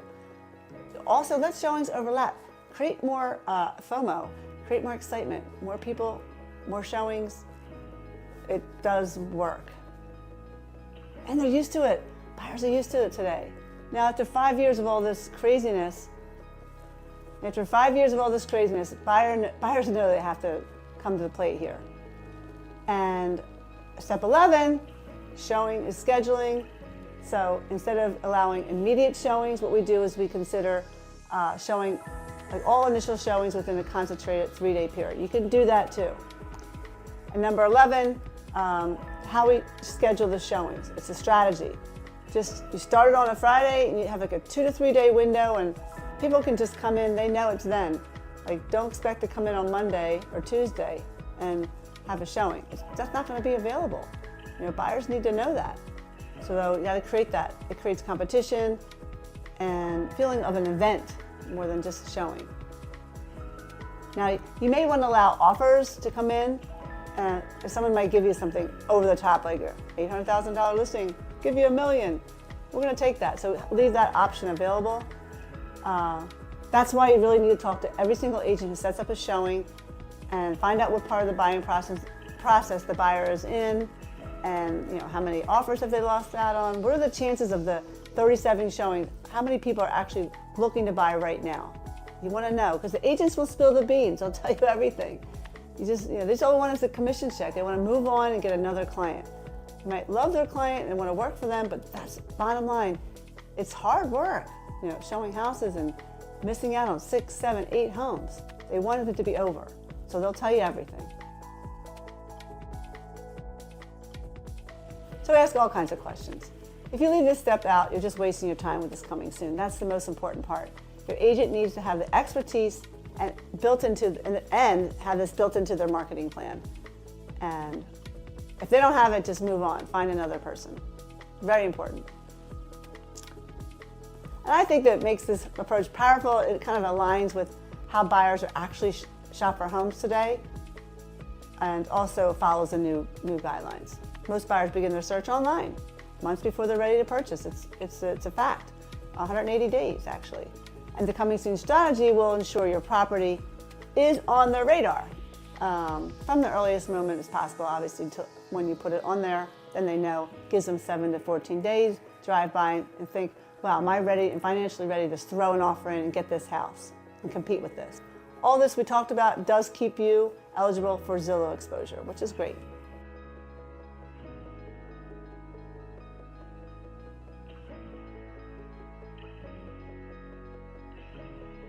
So there are some mistakes you might make. There's some common mistakes to avoid with this coming soon thing, because you have to know what they are. Because if you're not working with an agent who understands all this, at least you'll know and you can tell them. Have them watch this video. So with the new rules, there are several critical pitfalls. Okay, it can just ruin this whole thing. I find people make this mistake. First mistake they make is they market it before the MLS listing, and that's a cardinal sin, right? Coming soon. So if you place a sign, post it on social media, or send emails before your listing hits the MLS, they're banned. It's happening all over. First rule of thumb. Even though I'm talking about this and said it 3 times, it still happens. And they know the rule. Or 2, they're using outdated coming soon practices. Some agents are still using ineffective coming soon strategy. Make sure their agent's up to date with the latest rules and best practices. I talked about it earlier. Make sure they watch this video. Third mistake, excessive coming soon periods. While the MLS may allow 30+ days in the coming soon, put your status there. I say 7 to 20 days, longer for buyer's market. It depends on the market. Make sure your agent understands how to do it and what the ideal timing is for your home. The next mistake is poor quality initial photography. It'll just mess up your whole listing. Like, usually that's exterior photos, and the marketing materials need to have to generate interest, right? They need to generate interest. You want to invest in a professional photographer. Day one, drone photography, not just anyone with a drone, someone who's effective with, who has amazing photography software to doctor up all the photos to enhance viewing. I've been working with my same photographer for years. It's hard to find that. I had to train that person, what angle to take it from. And I taught them. And another mistake is inconsistent messaging across the platforms. Better watch out for that. So make sure your coming soon message is consistent across Zillow and MLS and yard signs and social media, Instagram, Facebook, all marketing materials, including the exact date showings will begin, when offers will be accepted, all the different paraphernalia. We use the Google Docs. We just stick a link in there. The agents can then, and the buyers can look at all the stuff and they know everything, pre-marketing inspection, the utilities, all the different things right before. So these mistakes can not only reduce the effectiveness of your coming soon strategy, but can permanently impact your property's visibility on all the major platforms. So make sure you're working with an agent who understands these new landscape. More important than ever. Come on, guys.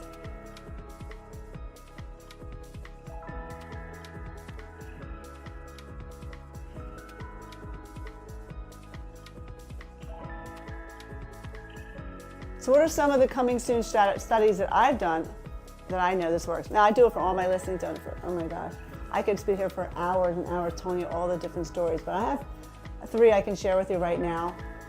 The first story, a family home, past client called me to sell his father's home, who just passed away. He lived in a suburban home basically for about 15 years, but we needed time to declutter and paint. And we gave them their list, and they had our contractors get in there, and all these things were happening. But using the MLS Coming Soon status, we used it for 10 days. We generated 33 showing requests scheduled for the first week in availability. It's amazing. We made the offer deadline 6 o'clock Monday. We had so many offers on it. We just said, you know what?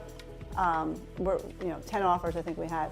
We're going to change the deadline to 12 p.m. Everybody came in. We got $30,000 over asking price for this house, which was actually almost $100,000 if they had done nothing, because all the updates we told them to do. So it does work when you pre-market it.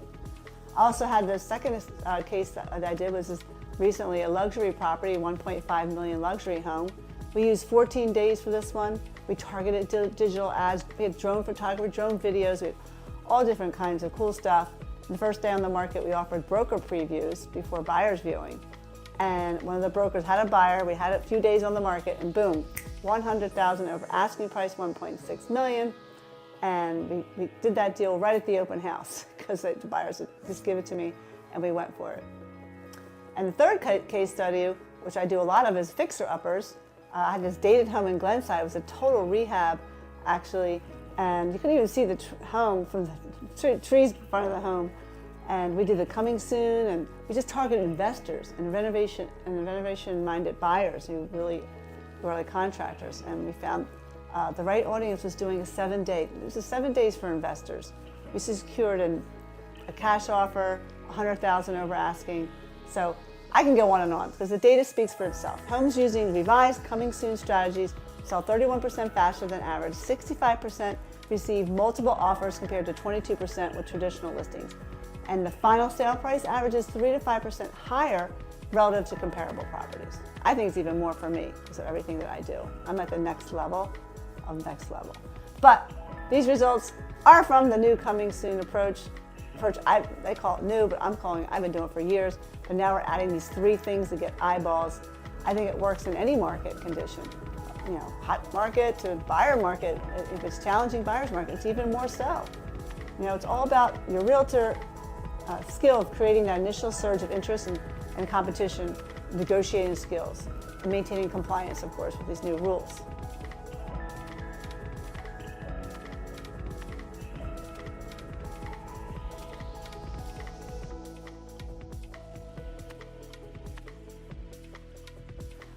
So you might say, well, there's some objections people are saying, some of my sellers are saying to me. Well, first objection people are saying about these new Zillow policies, well, is coming soon even worth it? And I say, absolutely, it's worth it. I've been doing it for years. It's my strategy. It's incredible.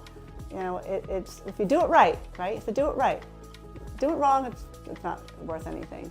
You have to ensure the MLS listing happens first before any public marketing, and it's always that way. Second thing, objection, people say, does this mean I need to show my home before it's ready? No. MLS Coming Soon status specifically indicates that the property is not yet available for showings, and you still control when physical access begins. We never have a home that's completely ready when we're actually list the home. Anyway, so there you go. And a lot of people ask me, will Coming Soon now expose my listing to everyone too soon? No. That's why, well, if you have the wrong realtor, doesn't know what they're doing, yes. But a good realtor will know exactly when the coming soon property time should be and do it properly, and where it can create anticipation without premature exposure. It should be adjusted. It depends on what kind of market you're in, seller's market, buyer's market. Plus, when you hire a listing specialist like myself, all they do is work on listings. Someone like me, they know what is happening. Like, I know what's happening in my market way before any other of the agents do. Okay, and that's why you want to get an agent. I can refer you one as well. And another objection I've been hearing is, can I still get feedback during coming soon? How does that work with the feedback? Yes, I talked about that earlier. Agents give you feedback. They'll talk the heck out of them. They'll tell you exactly what's going on. They want their buyer to get the house. And buyers can express interest. They call me directly. And they give you valuable insights of what's going on in the market, what people are thinking about. Negotiating starts then and there. during the coming soon, a time for your agent to start asking questions, finding out what town they're recoding from. Are they first-time move? Are they move-up buyers? Just find out. Get newsy. Very newsy. So these are all valid concerns, guys. When industry changes, things have to change. You need to change with the times.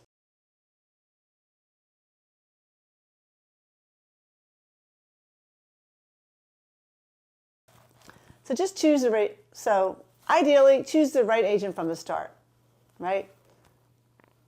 With the new policies, you got to make sure you get a right agent, and that's why I can help you with that. Some of the questions to ask about the coming soon during this interview process when you're hiring an agent is, one, are you familiar with the Zillow's new policies regarding coming soon? Ooh, they say, what's that? Don't hire them. But how have you adapted to the coming soon strategy? Or can you show me examples of coming soon campaigns that you run since the policy changes and the results they produce? Show me some results. Show, don't tell. Have them show, don't tell. Really important. What is your process for ensuring my property remains eligible for Zillow exposure? Another question, does your MLS have a coming soon status option? How long does it allow properties to remain in that status? Another good question. What digital marketing do you implement during the coming soon period? And what percentage of your coming soon listings sell within the first week of going live for showings? And what are your negotiating skills? How good are you as a negotiator? All those things. The answers to these questions, I kind of think that they'll quickly reveal whether the agent really understands the new landscape or has adapted their strategies accordingly. So, bottom line, in this complex real estate environment right now, you need an agent who understands not only the traditional real estate, but the nuances of this new digital marketing, consumer psychology, and the ever-changing industry standards. So, there you have it. Coming soon strategy revised.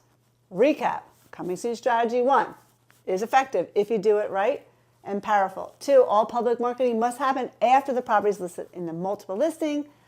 3, use the MLS coming soon status, allows you to build anticipation while staying compliant. 4, you have the optimal coming soon period, 7 to 20 days, depends on the seller's market, maybe longer for buyer's market. And 5, make sure you're working with an agent who understands the new rules, critical, and who is a listing specialist. And remember my formula. Eyeballs equals foot traffic. 5 eyeballs plus foot traffic equals a guaranteed listing. Eyeballs include strategic pre-marketing, plus the MLS coming soon, plus Zillow. All that will get you lots of foot traffic and get your home sold. 26 days in a buyer's market, 2 hours in a seller's market. The coming soon strategy, it's all about maximizing exposure, right, through strategic marketing. Do it right, you get people lined outside your door. I love it. I have it all the time. You just want to create that atmosphere of competition, urgency among these buyers. So there you have it. Home inspection, staging, marketing, pricing, coming soon. It's a well-oiled machine and a profitable one if it's done correctly. Let me help you find the agent, the realtor. Remember, I'll vet them, I'll teach them my strategies, and I'll stay with you throughout the whole entire process. Yes, I've done it hundreds of times. And if you have no idea how to find an agent, I put together this fabulous video on the entire process from start to finish. You don't want to miss it. Check it out.